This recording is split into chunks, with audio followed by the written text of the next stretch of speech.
दूर से देखा तो अंडे उबल रहे थे, दूर से देखा तो अंडे उबल रहे थे, पास जाके देखा तो गंजे उछल रहे थे। आती है 10 रुपए की पेप्सी। बशीर अहमद शख्सी। बशीर इधर ध्यान दे, यहाँ से उधर आप नाजिया बशीर से तभी शादी कर सकती है जब बशीर के घर वाले नाजिया के घर जाएं और वहां पे बॉन्ड बनाएं। तो एंड में जो हमारे पास नोबल गैस है उसकी वैलेंसी हमेशा क्या रहती है? जीरो रहती है। क्या रहती है? जीरो, है ना। ये बॉन्ड और ये बॉन्ड है, तो ये बॉन्ड सिंगल बॉन्ड आपस में क्या कर सकती है? रोटेट कर सकती है। एक्सियल बॉन्ड रोटेट कर सकती है। तो हाफिज, अल्लाह राखा, शुभ रात्रि, जय हिंद।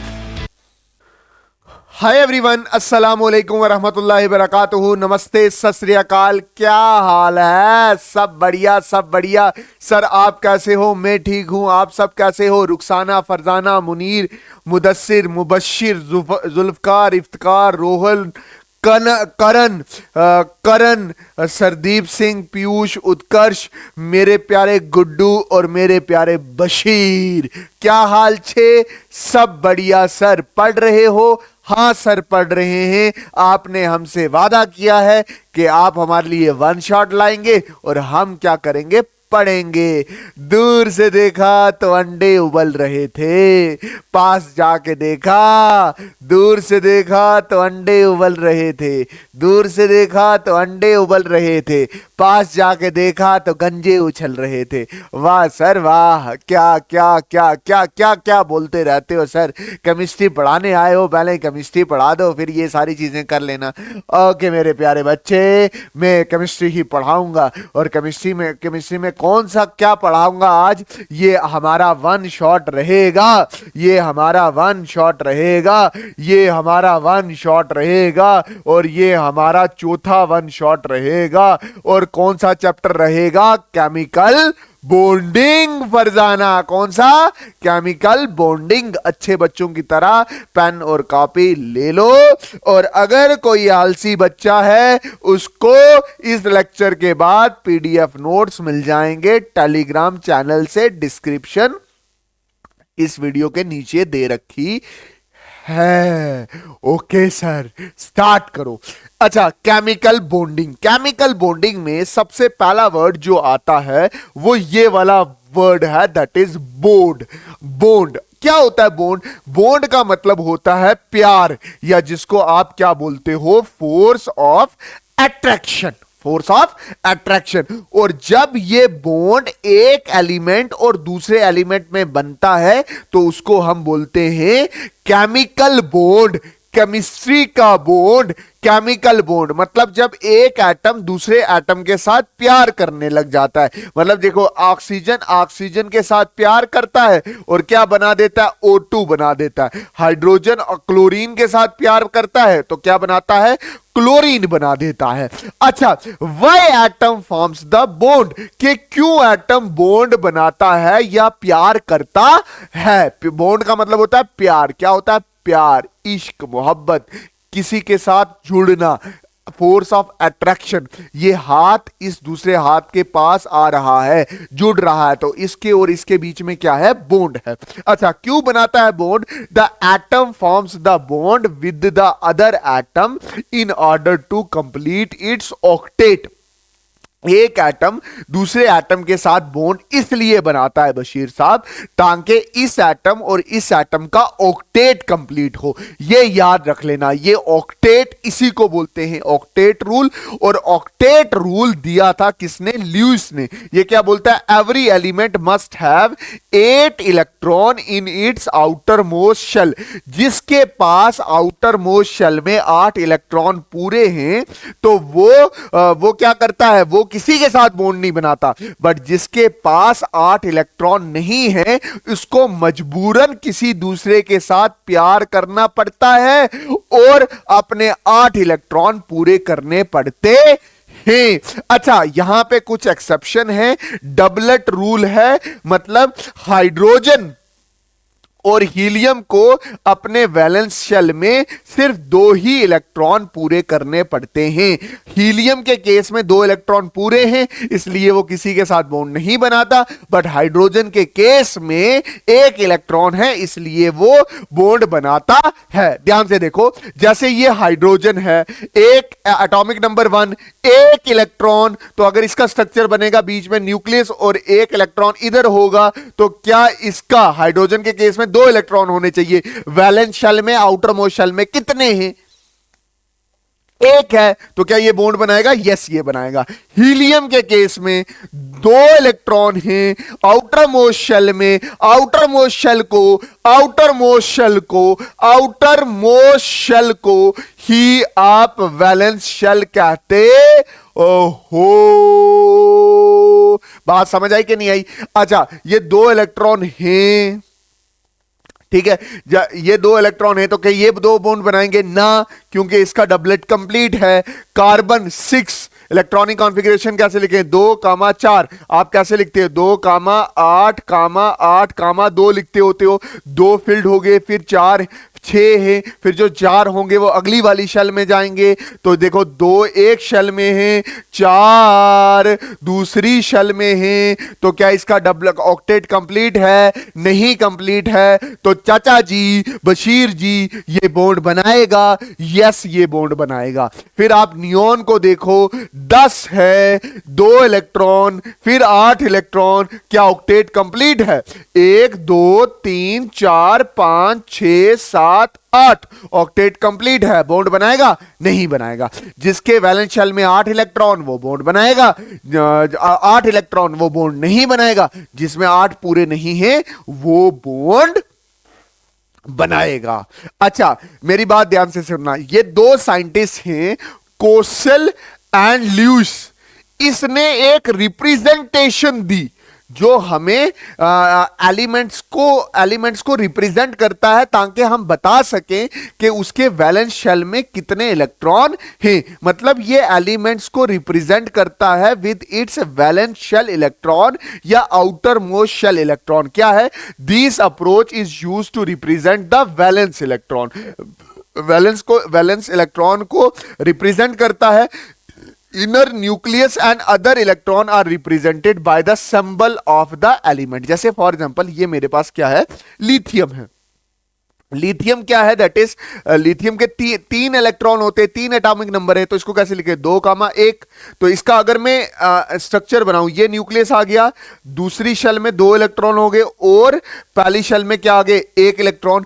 तो ये जो न्यूक्लियस और जो इनर शेल है ना, वो किससे रिप्रेजेंट हो जाएगा? एलिमेंट से। और जो आउटर मोस्ट इलेक्ट्रॉन होगा उसको हम साइड पे लिख देंगे बशीर जी। बात समझे कि नहीं? वैसे बेरिलियम है, तो बेरिलियम 4 है, तो 2,2 होगा, और 2 तो लिखेंगे ही नहीं, 2 और उसका जो न्यूक्लियस होगा वो रिप्रेजेंट होगा बेरिलियम से, और 2 उसके क्या हो जाएंगे? That is valence shell electron. वैसे बोरॉन है, कैसे लिखेंगे? 2,3। इसकी आपने सिर्फ इसके वैलेंस इलेक्ट्रॉन लिखने हैं, बोरॉन, और ये 3 इसके क्या आगे? Valence electron. Carbon 6, 2,4 valence electron 4, nitrogen 7 valence electron 2,5 valence electron 5, तो 5 इसके क्या होंगे? वैलेंस इलेक्ट्रॉन लिखे जाएंगे। ऑक्सीजन 8, 2,6 वैलेंस इलेक्ट्रॉन कितने लिखे जाएंगे? 6 लिखे जाएंगे। अब भूलना नहीं, फ्लोरीन 9 वैलेंस इलेक्ट्रॉन कितने हैं? दैट इज 2,7 वैलेंस इलेक्ट्रॉन है 7, और 7 ही रिप्रेजेंट होंगे। नियोन 10 एटॉमिक नंबर है, 2,8 8 वैलेंस इलेक्ट्रॉन लिखे जाएंगे। अच्छा, इसमें से बॉन्ड कौन बनाएगा? ये भी बॉन्ड बनाएगा, क्योंकि ऑक्टेट कंप्लीट नहीं है। ये भी बॉन्ड बनाएगा, ये भी बॉन्ड बनाएगा, ये भी बॉन्ड बनाएगा, ये भी बॉन्ड बनाएगा, ये भी बॉन्ड बनाएगा, ये भी बॉन्ड बनाएगा, ये भी बॉन्ड नहीं बनाएगा। क्यों? क्योंकि इसका ऑक्टेट कंप्लीट है। अच्छा, मेरी बात ध्यान से समझना, बॉन्ड बनाना किसी दूसरे के साथ दोस्ती करना होता है। वो बॉन्ड इसलिए बनाता है ताकि वो अपना ऑक्टेट कंप्लीट कर सके। ये आपको ल्यूस ने बताया, और कोसल और ल्यूस 2 साइंटिस्ट थे जिसने आपको एक रिप्रेजेंटेशन दी जिसमें आप एलिमेंट्स के क्या कर सको? आउटर मोस्ट या वैलेंस शेल इलेक्ट्रॉन को रिप्रेजेंट कर सकते हो। इसमें एक इंपॉर्टेंट चीज आ सकती है, आती है, जिसको आप क्या बोलते हो, वैलेंसी।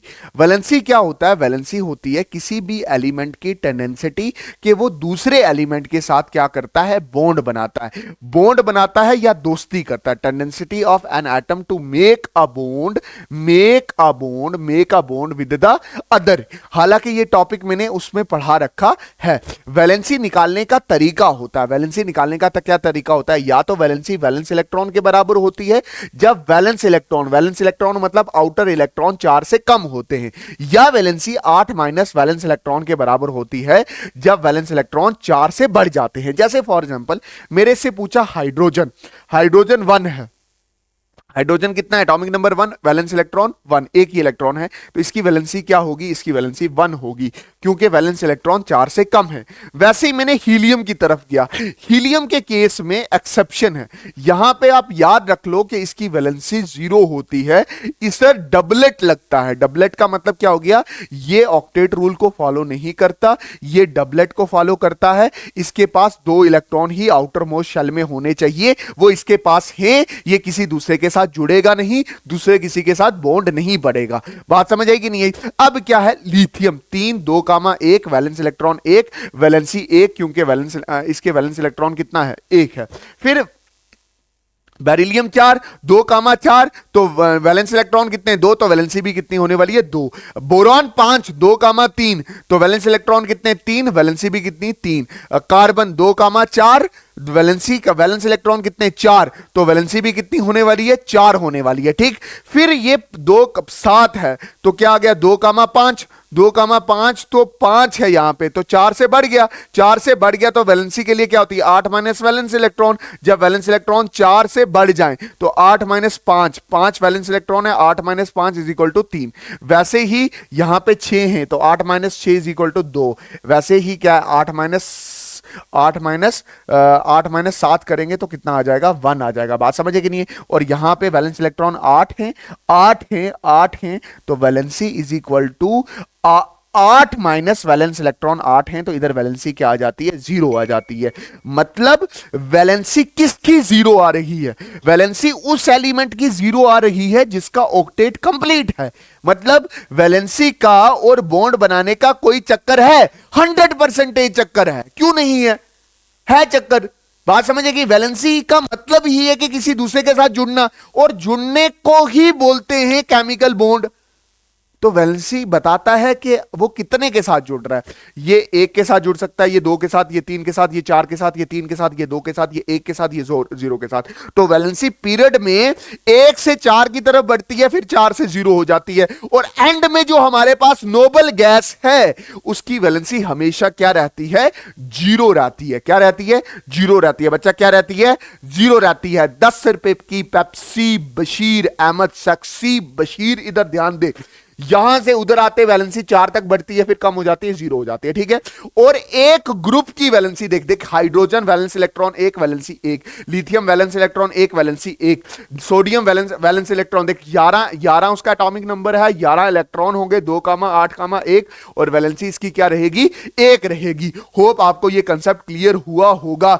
मतलब ये 1 बॉन्ड बनाएगा, ये 2 के साथ जुड़ेगा, ये 3 के साथ जुड़ेगा, ये 4 के साथ जुड़ेगा, ये 3 के साथ, ये 2 के साथ, ये 1 के साथ, और नोबल गैस किसी के साथ जुड़ती नहीं है। इतना बात क्लियर होगी? Okay sir. ये जो केमिस्ट्री में बॉन्ड होता है, जिसको आप फोर्स ऑफ अट्रैक्शन बोलते हो, ये 4 तरह का है। पहला कौन सा? आयोनिक बॉन्ड, और इलेक्ट्रोवैलेंट बॉन्ड, या कोवैलेंट बॉन्ड, या कोऑर्डिनेट बॉन्ड, या हाइड्रोजन बॉन्ड। और भी बॉन्ड होते हैं, जैसे मेटालिक बॉन्ड हो गया, वैंडरवाल बॉन्ड हो गया, या वैंडरवाल फोर्स ऑफ अट्रैक्शन हो गया। वो हमारे सिलेबस में नहीं है। हमारे सिलेबस में केवल 4 बॉन्ड्स हैं: ionic bond, covalent bond, coordinate bond and hydrogen bond. अभी जो मैं पढ़ा रहा हूं दैट इज आयोनिक बॉन्ड, या इसको क्या बोलते हैं? Electrovalent bond. बहुत सारे बच्चे मुझे मैसेज करके ये बोल रहे थे सर आप नोट्स अच्छे से नहीं बनाते। देखो बच्चा, अगर मैं बोर्ड के साथ पढ़ाऊंगा भी लिखूंगा तो हमारा टाइम जाया होता है, इसलिए मैंने पहले ही स्लाइड तैयार रखी थी ताकि मैं आपको बोल के ज्यादा चीजें बता सकूं, ठीक है, कम टाइम में ज्यादा चीजें बता सकूं, ठीक। इसलिए मत सोचना कि मास्टर को ये वाली चीज आती नहीं है, आती है, बेहतरीन तरीके से आती है, बहुत अच्छे से आती है, मैं बहुत अच्छे से पढ़ाना जानता भी हूं। बात समझ है कि नहीं है? इसलिए इसलिए इसलिए आप मेरा पढ़ाना पसंद कर रहे हो, मेरे अंदर जो जोश है वो पसंद कर रहे हो। ओके सर ऐसे ना बोला करो, पढ़ाओ, हमारा पेपर है, चलो पढ़ा ही रहा हूं। देखो आयोनिक बॉन्ड या इलेक्ट्रोवैलेंट बॉन्ड, ठीक है, ये बॉन्ड तब बनता है जब there is a transfer of electron. जब क्या होती है? ट्रांसफर ऑफ इलेक्ट्रॉन होती है। ये किस किस के बीच में होता है? जैसे NaCl में हो गया, HCl में होगा। ये हमारे पास क्या है? दो एग्जांपल्स हैं, ठीक। देखो NaCl की लेते हैं। देखो NaCl एटॉमिक नंबर होता है इसका 11, इसका एटॉमिक नंबर कितना होता है? 11 होता है, ठीक। कैसे लिखेंगे? 2,8,1, ये एक इलेक्ट्रॉन, ये क्या? ये होता है 17, तो इसको कैसे लिखेंगे? 2,8,7। अब इसका ऑक्टेट कंप्लीट होने के लिए ये एक इलेक्ट्रॉन लूज करना चाहिए, तो यहां से इलेक्ट्रॉन ट्रांसफर हो जाता है इधर, तो इसके पास 7 है, इसके साथ 7 है, तो इसको एक चाहिए ऑक्टेट कंप्लीट करने के लिए, तो अगले ही पल ये बन जाता है इलेक्ट्रॉन लूज करके कटाइन, और ये इसकी इलेक्ट्रॉनिक कॉन्फिगरेशन 2,8 होती है, और एक इलेक्ट्रॉन इधर शिफ्ट हो जाता है, तो ये बन जाता है एनाइन, इसकी इलेक्ट्रॉनिक कॉन्फिगरेशन 2,8,8 हो जाती है, और ये आपस में जैसे NaCl, एक पॉजिटिव होता है एक नेगेटिव होता है, इन दोनों के बीच में, पॉजिटिव और नेगेटिव के बीच में एक प्यार होता है जो सोडियम कटाइन और क्लोरीन एनाइन को जोड़ के रखता है। ऐसा बॉन्ड MgCl2 में भी मिलता है, KBr में भी मिलता है, KCl में भी मिलता है। सर एक एग्जांपल करके बताओ, करके बताऊं? बता दो सर। ये जैसे MgCl है ना, MgCl2 है। देखो मैग्नीशियम होता है 12, ठीक है, 2,8,2, ठीक है, तो इसके पास 2 इलेक्ट्रॉन एक्स्ट्रा है, ऑक्टेट कंप्लीट करने के लिए इसको 2 इलेक्ट्रॉन लूज करने पड़ेंगे, तो ये क्या करेगा? ये क्लोरीन है, दैट इज 2,8,7, क्यों? क्योंकि इसका एटॉमिक नंबर 17 है, और दूसरा क्लोरीन भी, 2 क्लोरीन है इसमें, इधर रखना, ये दूसरा क्लोरीन भी है। अब देखो ध्यान से, अच्छे से मैं बोलूं तो इसको 1 इलेक्ट्रॉन की जरूरत है ऑक्टेट कंप्लीट करने की, इसको भी 1 इलेक्ट्रॉन की जरूरत है ऑक्टेट करने की, तो 1 इलेक्ट्रॉन, 2 इलेक्ट्रॉन इसको चाहिए, तो 1 इलेक्ट्रॉन ये इधर शिफ्ट कर देगा, 1 इलेक्ट्रॉन ये इधर शिफ्ट कर देगा। बात समझे कि नहीं? अगले ही पल आप ध्यान से देखोगे तो ये मैग्नीशियम ने 2 इलेक्ट्रॉन लूज कर दिया, जो 2 पॉजिटिव, क्लोरीन ने 1 गेन कर दिया, तो ये आपस में क्या हो जाते हैं? कनेक्ट हो जाते हैं, और हमारे पास क्या बन जाता है? That is MgCl2। अगर मैं इसकी इलेक्ट्रॉनिक कॉन्फ़िगरेशन लिखूं तो ये कैसे लिखूंगा? 2,8, क्योंकि अब 2 लूज कर चुका है, और इसकी इलेक्ट्रॉनिक कॉन्फ़िगरेशन 2,8,8, इसके पास एक एक्स्ट्रा इलेक्ट्रॉन आ गया है, इसकी लिखूंगा 2,8,8, ठीक है। जो पहले 17 होता था, 17 इसका एटॉमिक नंबर है, ठीक है। न्यूट्रल में जितने प्रोटॉन हो, जितना एटॉमिक नंबर होता है उतना ही प्रोटॉन होते हैं, उतने ही इलेक्ट्रॉन होते हैं, ठीक है। तो 17 को कैसे डिस्ट्रीब्यूट करोगे? 2 8 7, इसको कैसे करोगे? 2 8 7। होप आपको ये वाली चीज क्लियर हो गई है। इसके बाद है factor affecting the ionic bond. कौन कौन से फैक्टर हैं जो आयोनिक बॉन्ड को क्या करते हैं? अफेक्ट करते हैं। कौन कौन से हैं? 3 फैक्टर हैं। 3 फैक्टर कौन सी है? कि जो ये सोडियम है, जो ये कटाइन बनाता है, जो ये मेटल होता है, ये इसको मेटल बोलते हैं, मेटल। ये जो मेटल होता है इसके पास लो आयोनाइजेशन एनर्जी होनी चाहिए, मतलब कम एनर्जी में ये इलेक्ट्रॉन निकलना चाहिए, ठीक है।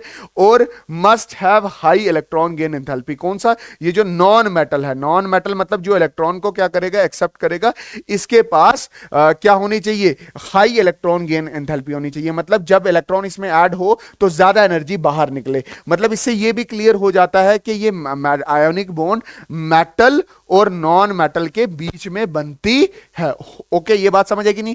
और जब ये दोनों जुड़ते हैं, मतलब कटाइन और एनाइन जब आपस में आते हैं, आपस में ये खुद ब खुद आते हैं और बहुत सारी एनर्जी बाहर निकलती है, जिसको क्या बोलते हैं? That is lattice energy. Lattice energy क्या होती है? When the amount of energy release, the amount of energy release when cation and anions comes together gather. तो इसके लिए आयोनिक बॉन्ड के लिए कंडीशन कौन सी फेवरेबल है, फैक्टर कौन सा है? मेटल के पास कम आयोनाइजेशन एनर्जी होनी चाहिए, कटाइन के पास ज्यादा इलेक्ट्रॉन गेन इंथैल्पी होनी चाहिए, और जब कटाइन और एनाइन अपने पास आए तो ज्यादा एनर्जी छोड़ें। मतलब जब भी कोई चीज खुद ब खुद पास आती है ना तो उसकी एनर्जी कम होती है। ठीक है, ये याद रखना। जैसे ये स्टाइलस है, ये अर्थ है, खुद ब खुद नीचे चला जाएगा ना तो इसकी पोटेंशियल एनर्जी क्या हो जाएगी, कम हो जाएगी। होप आपको इतनी चीज क्लियर होगा। प्रॉपर्टीज ऑफ आयोनिक कंपाउंड, ये क्या होते हैं, पानी में सॉल्युबल होते हैं, बिजली में कंडक्ट हो जाते हैं, इनका मेल्टिंग पॉइंट बॉइलिंग पॉइंट क्या हो जाता है, ज्यादा होता है, high melting and boiling point, और ये क्रिस्टलाइन फॉर्म के होते हैं। क्रिस्टलाइन फॉर्म मतलब सॉलिड फॉर्म के होते हैं, जैसे नमक का क्रिस्टल नहीं देखा होगा आपने, ठीक है, वैसे उस फॉर्म में होते हैं। अब क्या हमारे पास टॉपिक कोवेलेंट बॉन्ड, ये दूसरी तरह की बॉन्ड है। कोवेलेंट बॉन्ड तब बनती है जब there is a sharing of electron. क्या है, शेयरिंग ऑफ इलेक्ट्रॉन है। अब मेरी बात ध्यान से समझना, ये वजाइद सर है, ये बशीर है।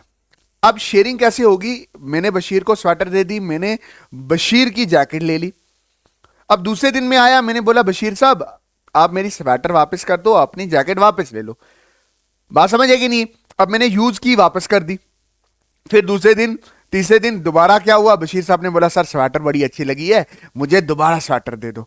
तो हुआ क्या, हुआ ये कि मैं उसको स्वेटर दे रहा था, वो मुझे जैकेट दे रहा था, और हम दोनों इसकी वजह से क्या थे, कनेक्टेड थे। दूसरे हम क्या थे, कनेक्टेड थे। क्या थे, कनेक्टेड थे। जैसे फॉर एग्जांपल ये आ गया वजाइद सर और ये आ गया बशीर, तो बशीर अपनी जैकेट दे रहा है इधर, यहां से स्वेटर ले रहा है। अब हम दोनों आपस में चीजें क्या कर रहे हैं, एक्सचेंज कर रहे हैं। जब एक्सचेंज कर रहे हैं तो आपस में क्या है, कनेक्टेड है। क्या है, कनेक्टेड है। यहां पे शेयरिंग हो रही है, तो मतलब शेयरिंग करने से हम एक दूसरे के साथ क्या होते हैं, कनेक्ट होते हैं।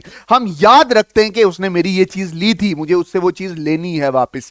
बात समझ आई कि नहीं आई, इसको बोलते हैं शेयरिंग। अब होता क्या है, ये हाइड्रोजन है, ये भी हाइड्रोजन है, इसको एक इलेक्ट्रॉन, इसको दो इलेक्ट्रॉन चाहिए होते हैं डबलेट के लिए।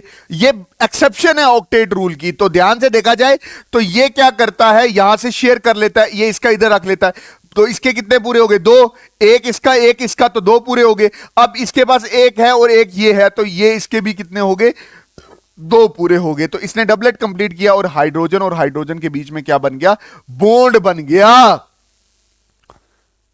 समझ आया कि नहीं आया? तो ये इसकी वजह से ये हाइड्रोजन और ये हाइड्रोजन क्या है, आपस में कनेक्टेड है। अब ये ऑक्सीजन है, ऑक्सीजन के वैलेंस इलेक्ट्रॉन होते हैं 6, बता चुका हूं क्यों। ऑक्सीजन होता है 8, इसको कैसे लिख सकते हैं, 2, 6 लिख सकते हैं। वैलेंस इलेक्ट्रॉन कितने, 6 ही लिखूंगा, 1 2 3 4 5 और 6। इस साइड भी मैंने 6 लिख रखे हैं। इसको कितने चाहिए, 8 चाहिए। तो ये क्या करेगा, 2 इसके रख लेगा, और ये भी 6 ही है, और ये भी 2 इसके रख लेगा। तो आप ध्यान से देखा जाए तो इसके आप कितने हो गए, 1 2 3 4 5 6 7 और 8। इसके कितने हो गए, 1 2 3 4 5 6 7 और 8। देखो ध्यान से, 2 इलेक्ट्रॉन एक बॉन्ड बनाते हैं, 4 इलेक्ट्रॉन कितने बॉन्ड बना देंगे, दैट इज 2 बॉन्ड बनाएंगे। अच्छा, ये जो बच गए, जो ये बॉन्ड नहीं बना रहे हैं, ये इसको बोलते हैं लोन पेयर। इसको क्या बोला जाता है, लोन पेयर। और हर बॉन्ड में 2 इलेक्ट्रॉन होते हैं, उनको क्या बोला जाता है, दैट इज बॉन्ड पेयर। उसको क्या बोलते हैं, बॉन्ड पेयर। होप आपको इतनी बात क्लियर हुई होगी। अब देखो नाइट्रोजन, वैलेंस इलेक्ट्रॉन कितने, 5, इसके भी कितने, 5। तो इसको 3 चाहिए, ये 3 इसके ले आएगा इधर, तो इसके पूरे हो जाएंगे 8। इसके पास 5 है, 1 2 3 4 5, और ये क्या कर लेगा, ये 3 इधर ले जाएगा। बात समझे कि नहीं है? तो 2 इलेक्ट्रॉन एक बॉन्ड बनाते हैं, तो 1 2 3 4 5 6 कितने बनाएंगे, 3 बॉन्ड बनाएंगे। जैसे नाइट्रोजन और नाइट्रोजन के बीच में कितने बॉन्ड होंगे, 3 बॉन्ड होंगे, और ये क्या हो जाएगा हमारे पास, लोन पेयर। ये क्या हो जाएगा हमारे पास, लोन पेयर। अब इधर देखना ध्यान से, हाइड्रोजन और helium sorry hydrogen and chlorine, hydrogen and chlorine. अगर आप ध्यान से देखो तो इस हाइड्रोजन को एक इलेक्ट्रॉन चाहिए, ये इसने ले लिया, इसका डबलेट कंप्लीट हो गया। इस क्लोरीन को 1 2 3 4 5 6 7, इसको ये वाला चाहिए, तो ये कितने आ गए, इसके कितने हो गए, 8 पूरे हो गए, है ना। 1 2 3 4 5 6 7 और एक इसका था, ठीक है। और मैं ध्यान से देखूं तो यहां पे 2 इलेक्ट्रॉन शेयर हो रहे हैं, तो यहां पे सिंगल बॉन्ड होगा। देखो 2 इलेक्ट्रॉन शेयर हो तो सिंगल बॉन्ड, 4 इलेक्ट्रॉन शेयर हो तो डबल बॉन्ड, 3 इलेक्ट्रॉन शेयर हो तो ट्रिपल बॉन्ड। बात समझ आई कि नहीं आई? अच्छा जी, what are the factor which affect factor favour the covalent bond. वो मतलब कौन से फैक्टर ऐसे हैं जो कोवलेंट बॉन्ड बनने में मजबूर होते हैं, मतलब जिसकी वजह से कोवलेंट बॉन्ड बनती है। पहला क्या, that is high ionization energy, मतलब दोनों जो एलिमेंट है उनकी आयोनाइजेशन एनर्जी क्या होनी चाहिए, हाई होनी चाहिए, मतलब इलेक्ट्रॉन निकल के बाहर नहीं आना चाहिए, सिर्फ क्या होना चाहिए, इसका इलेक्ट्रॉन इसके पास शेयर, इसका इलेक्ट्रॉन इसके पास शेयर होना चाहिए। दूसरा, इन दो मतलब जो भी एटम आपस में कोवेलेंट बॉन्ड बनाएगा उसकी हाई इलेक्ट्रॉन गेन इंथैल्पी होनी चाहिए। हाई गेन इलेक्ट्रॉन इंथैल्पी का मतलब हो गया अगर इलेक्ट्रॉन उसमें ऐड हो तो ज्यादा एनर्जी रिलीज करे।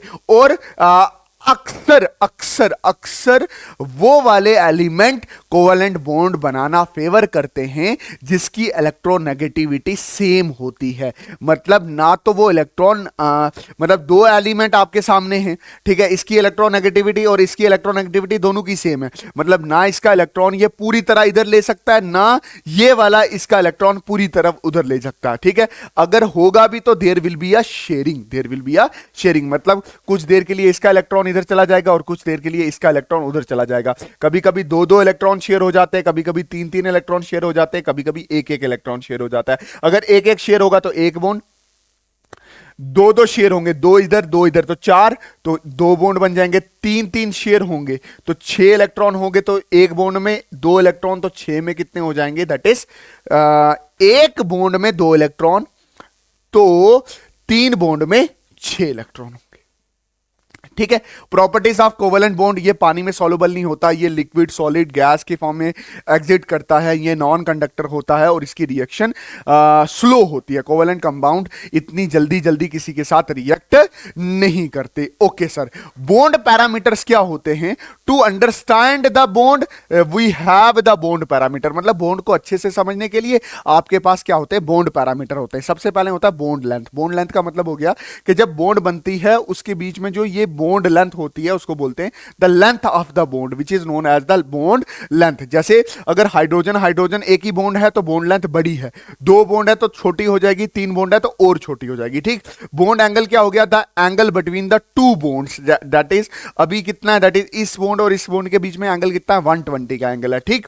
उसके बाद है बॉन्ड ऑर्डर। बॉन्ड ऑर्डर का मतलब क्या हो गया, बॉन्ड ऑर्डर का मतलब हो गया कि एक एलिमेंट और दूसरे एलिमेंट के बीच में कितने बॉन्ड्स हैं। जैसे नाइट्रोजन और नाइट्रोजन के बीच में कितने, तीन बॉन्ड है, यहां पे दो बॉन्ड है और यहां पे कितने हैं, एक बॉन्ड है। बॉन्ड ऑर्डर इधर क्या कर रहा है, बढ़ रहा है, ठीक। अच्छा, बॉन्ड एनर्जी क्या होती है, the amount of energy required to break the bond. बात समझे कि नहीं, मतलब वो एनर्जी जो चाहिए ताकि हम हाइड्रोजन और हाइड्रोजन को उखेड़ सकें, उसको बोलते हैं बॉन्ड एनर्जी। या मैं इसको उल्टा भी लिख सकता हूं कि the amount of energy release when one atom and second atom come together. जब ये पास पास आते हैं, जब कोई भी चीज पास पास आती है तो एनर्जी रिलीज होती है। तो जब एक एटम दूसरे एटम के पास पास आता है तो इसके बीच में फोर्स होती है, फोर्स ऑफ अट्रैक्शन होती है, उसको बोलते हैं बॉन्ड, और बहुत सारी एनर्जी बाहर निकलती है जिसको बोलते हैं बशीर साहब बॉन्ड एनर्जी, ठीक है।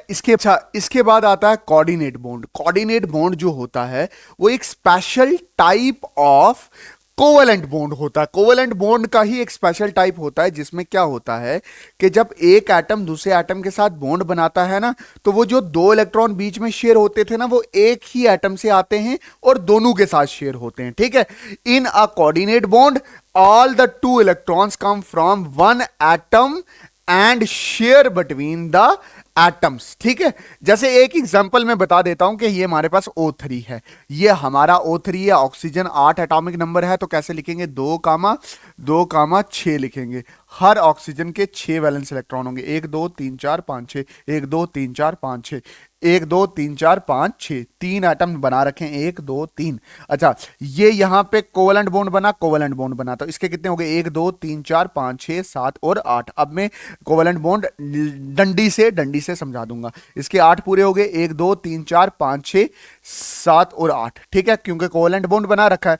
इसका भी ऑक्टेट कंप्लीट है बशीर, इसका भी कंप्लीट है। बट अगर तू ऑक्सीजन को देखे, 1 2 3 4 5 6, ठीक है, तो इसका ऑक्टेट कंप्लीट नहीं है। अब कोऑर्डिनेट बॉन्ड में क्या होगा कि एक एलिमेंट से दोनों इलेक्ट्रॉन आएंगे और वो इसके साथ भी होंगे और इसके साथ भी होंगे। जिससे आएंगे उसके ऊपर आएगा डेल पॉजिटिव, ये आ गया हमारा फॉर्मल चार्ज। फॉर्मल चार्ज आता है कोऑर्डिनेट बॉन्ड बनने पे, और प्लस फॉर्मल चार्ज उस एटम पे आएगा जो 2 इलेक्ट्रॉन देता है, और माइनस डेल्टा फॉर्मल चार्ज उस पे आएगा जो इलेक्ट्रॉन को क्या करेगा, एक्सेप्ट करेगा। होप आपको ना कोऑर्डिनेट बॉन्ड का कंसेप्ट समझ आया होगा। Limitation of octet rule, octet rule की कुछ लिमिटेशन है।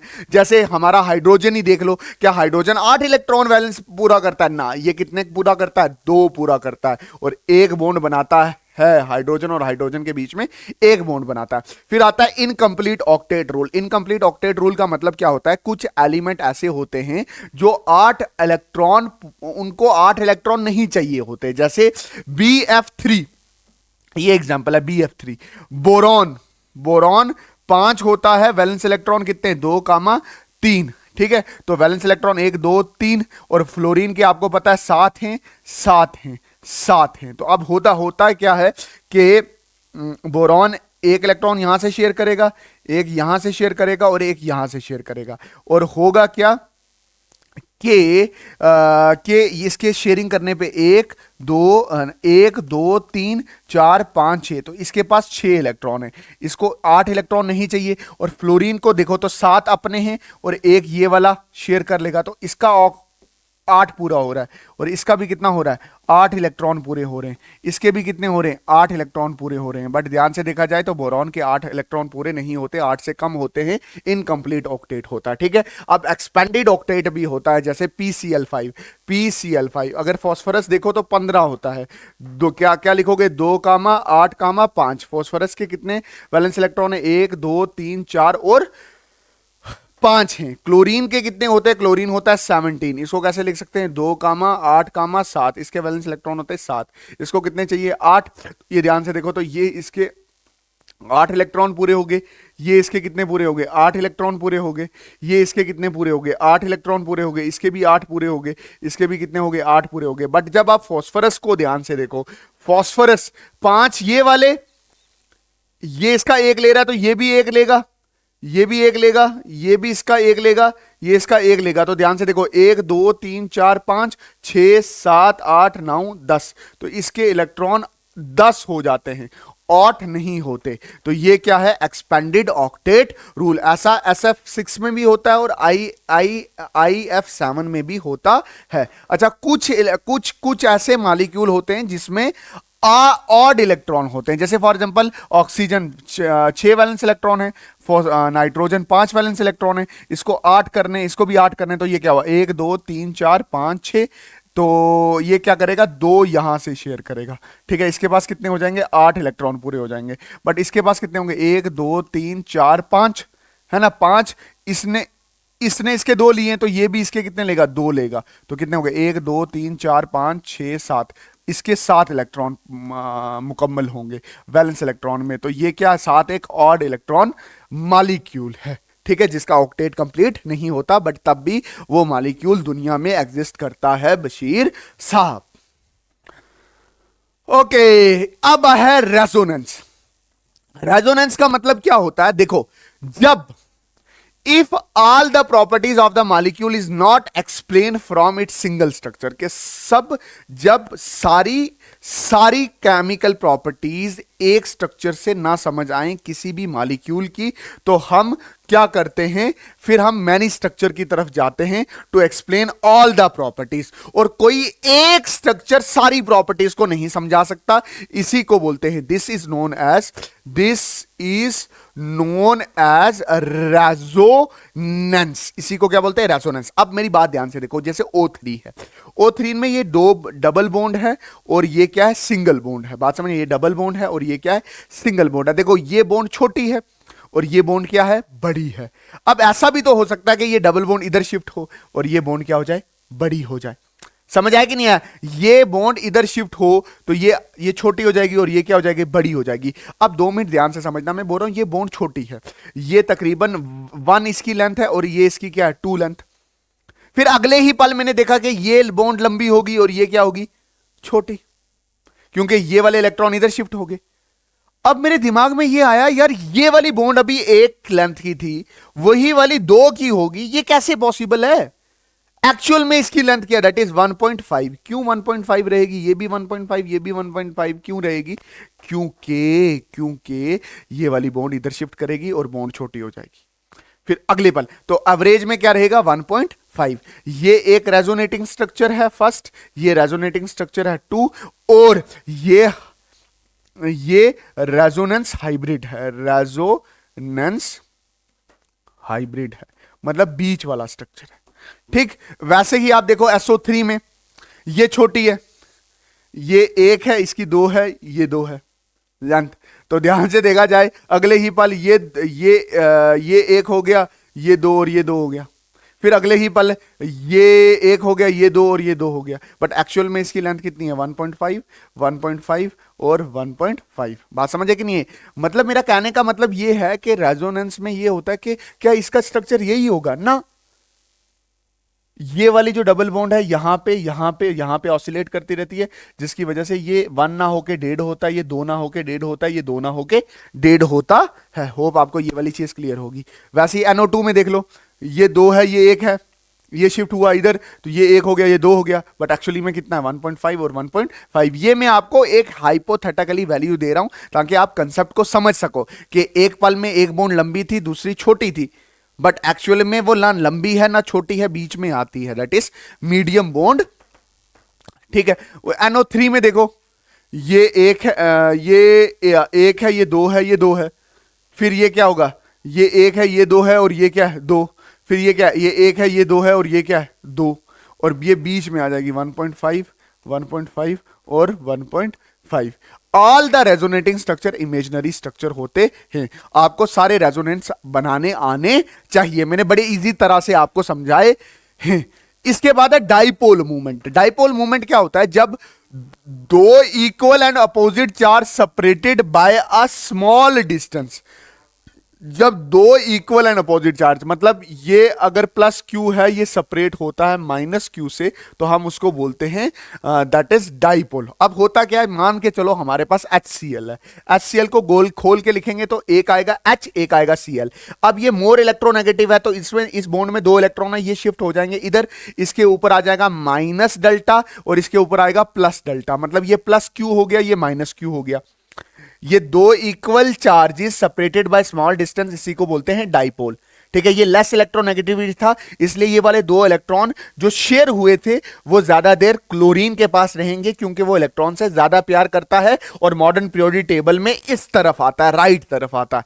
ठीक है, फिर आता है डाइपोल मूवमेंट। डाइपोल मूवमेंट क्या होता है, कोई भी चार्ज इसमें से उठा दो और डी से मल्टीप्लाई कर लो, डिस्टेंस के बीच से मल्टीप्लाई कर लो। अब होता क्या है कि ये समझाता क्या है, ionic nature of covalent bond. मतलब आयोनिक नेचर ऑफ कोवेलेंट मतलब बॉन्ड का मतलब क्या हो गया कि हाइड्रोजन और क्लोरीन ने ये कहा था कि हम एक दूसरे के इलेक्ट्रॉन शेयर करेंगे, बट क्लोरीन थोड़ा सा इलेक्ट्रॉन के लिए भूखा है और इलेक्ट्रॉन अपने पास रख रहा है। तो वो इलेक्ट्रॉन जैसे ट्रांसफर हो रहे हैं, इलेक्ट्रॉन ट्रांसफर हो रहे हैं, तो ऐसा मालूम हो रहा है कि इलेक्ट्रॉन वहां से इधर ट्रांसफर हो रहे हैं। तो ये तो आयोनिक नेचर है किसका, कोवेलेंट बॉन्ड का है आयोनिक नेचर। मतलब ये इलेक्ट्रॉन यहां ट्रांसफर हो रहे, इस तरफ ट्रांसफर हो रहे, ये तो आयोनिक बॉन्ड में हुआ करता था। ठीक है, तो मतलब कोवेलेंट बॉन्ड पूरी तरह कोवेलेंट नहीं होती। अगर इलेक्ट्रोनेगेटिव का डिफरेंस आ जाए या दो एटम्स के बीच में इलेक्ट्रोनेगेटिविटी का डिफरेंस आ जाए, मतलब एक इलेक्ट्रॉन ज्यादा इलेक्ट्रॉन के लिए भूखा है, तो इलेक्ट्रॉन उस तरफ शिफ्ट हो सकते हैं। अच्छा देखो, कार्बन डाइऑक्साइड है, इसमें कार्बन है, कार्बन लेस इलेक्ट्रोनेगेटिव है, ऑक्सीजन मोर इलेक्ट्रोनेगेटिव है, ऑक्सीजन मोर इलेक्ट्रोनेगेटिव है। तो ये इलेक्ट्रॉन इधर और इधर शिफ्ट हो जाएंगे, इधर शिफ्ट इधर शिफ्ट, तो जो नेट डाइपोल मूवमेंट होगी वो 0 हो जाएगी। वाटर के केस में देखो, ऑक्सीजन ज्यादा इलेक्ट्रोनेगेटिव है तो इलेक्ट्रॉन इधर मूव करेंगे, और ये जो 2 लोन पेयर बना रखे हैं, मैंने लोन पेयर बताए थे, वो वाले इलेक्ट्रॉन जो बॉन्ड नहीं बनाते उनको लोन पेयर कहते हैं, और वो भी वैलेंस इलेक्ट्रॉन होते हैं, और इनकी शिफ्टिंग कहां होगी, ऊपर होगी। तो यहां पे डाइपोल 0 के बराबर नहीं होगा। BF3 में देखो, इधर ट्रांसफर हो रहे हैं इलेक्ट्रॉन, इधर ट्रांसफर हो रहे हैं, इधर ट्रांसफर हो रहे हैं, इन दोनों का नेट आ रहा है इधर, और ये इन दोनों का नेट, इसका नेट इधर था, ये वाला इसके साथ कैंसिल हो जाएगा। डाइपोल मूवमेंट कितनी आ जा रही है, 0 आ जा रही है। अच्छा, NH3 का देख लो, यानी नाइट्रोजन ज्यादा इलेक्ट्रोनेगेटिव है तो सारे इलेक्ट्रॉन इधर ट्रांसफर हुए, और ये ज्यादा इलेक्ट्रोनेगेटिव है, सारे इलेक्ट्रॉन ऊपर की ट्रांसफर हुए, तो यहां पे भी जो डाइपोल मूवमेंट है वो 0 के बराबर नहीं है। बट NF3 में देखो, NF3 में देखो, यहां के इलेक्ट्रॉन ऊपर की तरफ ट्रांसफर, यहां इसके इधर और इसके इधर, क्योंकि फ्लोरीन ज्यादा मोर इलेक्ट्रोनेगेटिविटी है तो नेट में नीचे आया, तो ये वाला और ये वाला कैंसिल हो गया, म्यू की वैल्यू कितनी आ गई, 0 आ गई। आप बस कट शॉट इतना याद रखो कि जो डाइपोल होता है वो आपको कोवलेंट बॉन्ड का आयोनिक नेचर बताता है, और कुछ मॉलिक्यूल आपको दिए हुए हैं जिसमें आपने बताना है कि नेट डाइपोल मोमेंट क्या होती है। ये सवाल बन सकते हैं। फजान रूल, फजान रूल क्या होता है? फजान रूल ये होता है, जिस तरह से डाइपोल हमें ये बताता है कि कोवलेंट बॉन्ड में आयोनिक नेचर होता है, उसी तरह से ये उल्टा बताता है कि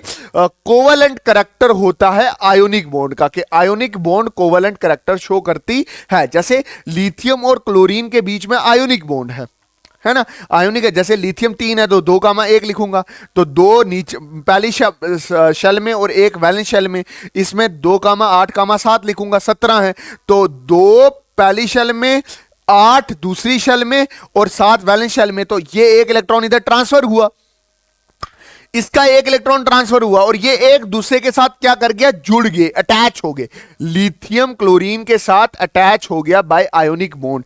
बट इसका साइज बड़ा होने से इसका इलेक्ट्रॉन कभी कभी उधर चला जाता है, और इसका साइज छोटा होने की वजह से ये वाला इलेक्ट्रॉन अपना वापस आ जाता है। तो ऐसा नहीं हो रहा कि दिया हुआ इलेक्ट्रॉन वापस ले रहा है, दिया हुआ इलेक्ट्रॉन वापस ले रहा है, ये तो कोवलेंट का फीचर था। तो मतलब आयोनिक बॉन्ड भी कोवलेंट नेचर शो करती है अगर कटाइन का साइज, कटाइन मतलब ये लिथियम का साइज छोटा हो और अनाइन का साइज क्या हो, बड़ा हो। तो इसको बोलते हैं फजान रूल। फजान रूल ये कहता है कि आयोनिक कंपाउंड में अगर कटाइन का आयन छोटा हो और अनाइन जो आयन है वो बड़ा हो, तो वो आयोनिक बॉन्ड फॉर्म्ड करके जो इलेक्ट्रॉन कटाइन एनाइन को देता है उसको वापस भी ले सकता है। इसी को बोलते हैं दैट इज कोवलेंट नेचर आ गया है आयोनिक बॉन्ड में। ओके सर, इसके बाद है वीबीटी। वीबीटी को बोलते हैं वैलेंस बॉन्ड थ्योरी। हिटलर और लंदन ने दी थी और इसको अच्छे से डेवलप किया पॉलिंग ने। ये क्या बताता है कि किस तरह से बॉन्ड बनता है एक एटम और दूसरे एटम के बीच में।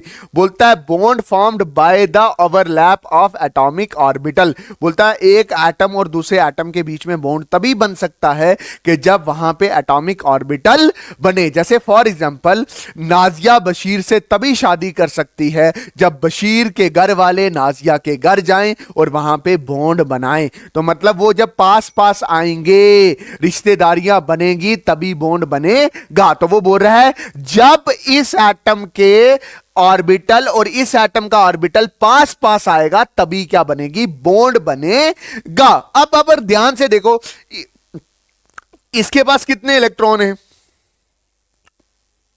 सुनना, इसके पास कितने इलेक्ट्रॉन है, एक। इसके पास कितने इलेक्ट्रॉन है, एक, है ना। इस हाइड्रोजन का एक इलेक्ट्रॉन, इस हाइड्रोजन का एक इलेक्ट्रॉन। अब होगा क्या कि इसका जो न्यूक्लियस है, ये इसके इलेक्ट्रॉन को प्यार करेगा, और इसका जो न्यूक्लियस है वो इस इलेक्ट्रॉन को क्या करेगा, प्यार करेगा। और ये दोनों एक दूसरे से क्या आपस में आएंगे, पास पास आएंगे। जब पास पास आएंगे तो ऑर्बिटल का मतलब होता है वो जगह जहां पे इलेक्ट्रॉन मैक्सिमम टाइम रहे। इसका ऑर्बिटल और इसका ऑर्बिटल आपस में क्या कर जाएगा, ओवरलैप करेगा, बॉन्ड ऑर्बिटल बन जाएगा, और वहां पे मतलब एक दूरी तय होगी जिसको आप क्या बोलोगे, बॉन्ड लेंथ। बोलता है बॉन्ड बनाने के लिए एटम को इतना पास आना मतलब इतने पास आ जाते हैं कि एक का ऑर्बिटल दूसरे के ऑर्बिटल के साथ ओवरलैप करता है। ऑर्बिटल मतलब इलेक्ट्रॉन का घर, एक इलेक्ट्रॉन का घर और दूसरे इलेक्ट्रॉन का घर ओवरलैप कर सकता है, जिसमें वो एक दूसरे के इधर उधर जा सकते हैं। इसी को तो क्या बोलते हैं, शेयरिंग बोलते हैं। ठीक है, अच्छा, पोटेंशियल एनर्जी और बॉन्ड लेंथ का एक ग्राफ है जो बहुत इंपॉर्टेंट है। देखो क्या होता है, ये दो एटम है, हाइड्रोजन और हाइड्रोजन, तो ये पास पास आए क्योंकि इसका इलेक्ट्रॉन इसके न्यूक्लियस को खींच रहा था और इसका इलेक्ट्रॉन इसके न्यूक्लियस को खींच रहा था, खुद ब खुद पास पास आए। पास पास आए तो इसकी एनर्जी कम होगी, पोटेंशियल एनर्जी कम हो रही थी और एक मिनिमम वैल्यू आई जहां पे इन्होंने ऑर्बिटल ओवरलैप किया और वहां पे बॉन्ड बना, और जो डिस्टेंस था वो उसको क्या बोला गया, बॉन्ड लेंथ। मतलब जब एटम पास पास आता है तो उसकी पोटेंशियल एनर्जी कम हो जाती है, और सबसे मिनिमम पोटेंशियल एनर्जी जो रहती है, मिनिमम पोटेंशियल एनर्जी मतलब मैक्सिमम स्टेबिलिटी, वो जो रहती है वो क्या है, दैट इज बॉन्ड लेंथ बोलते हैं उसको। अगर उसके आगे इसको जोड़ोगे ऐसे, मतलब ये हाइड्रोजन का एटम है और इस हाइड्रोजन के एटम को और जोड़ोगे तो इसका पॉजिटिव और इसका पॉजिटिव एक दूसरे को क्या करेगा, रिपेल करेगा। इसमें आप जबरदस्ती करोगे, जब भी जबरदस्ती होगी तो पोटेंशियल एनर्जी बढ़ने लग जाएगी। तो जब तक वो खुद ब खुद पास पास पास पास पास पास पास पास पास पास और वो डिस्टेंस जहां पे उसकी पोटेंशियल एनर्जी सबसे कम होगी, उसी को, उस वाले डिस्टेंस को बोलेंगे बॉन्ड लेंथ। और ये मोस्ट इंपॉर्टेंट ग्राफ है, ये आ सकता है। स्ट्रॉन्गर ओवरलैप स्ट्रॉन्गर बॉन्ड, मतलब जितना अच्छे से ओवरलैपिंग होगी, मतलब जितने अच्छे से नाजिया के घर वाले बशीर के घर वालों से घुलेंगे मिलेंगे, अच्छे से जानेंगे, उतने अच्छे से बॉन्ड अच्छा, उतना अच्छा बॉन्ड बनेगा। ठीक है, depending upon the manner of overlapping, के ओवरलैपिंग कैसे हो रही है।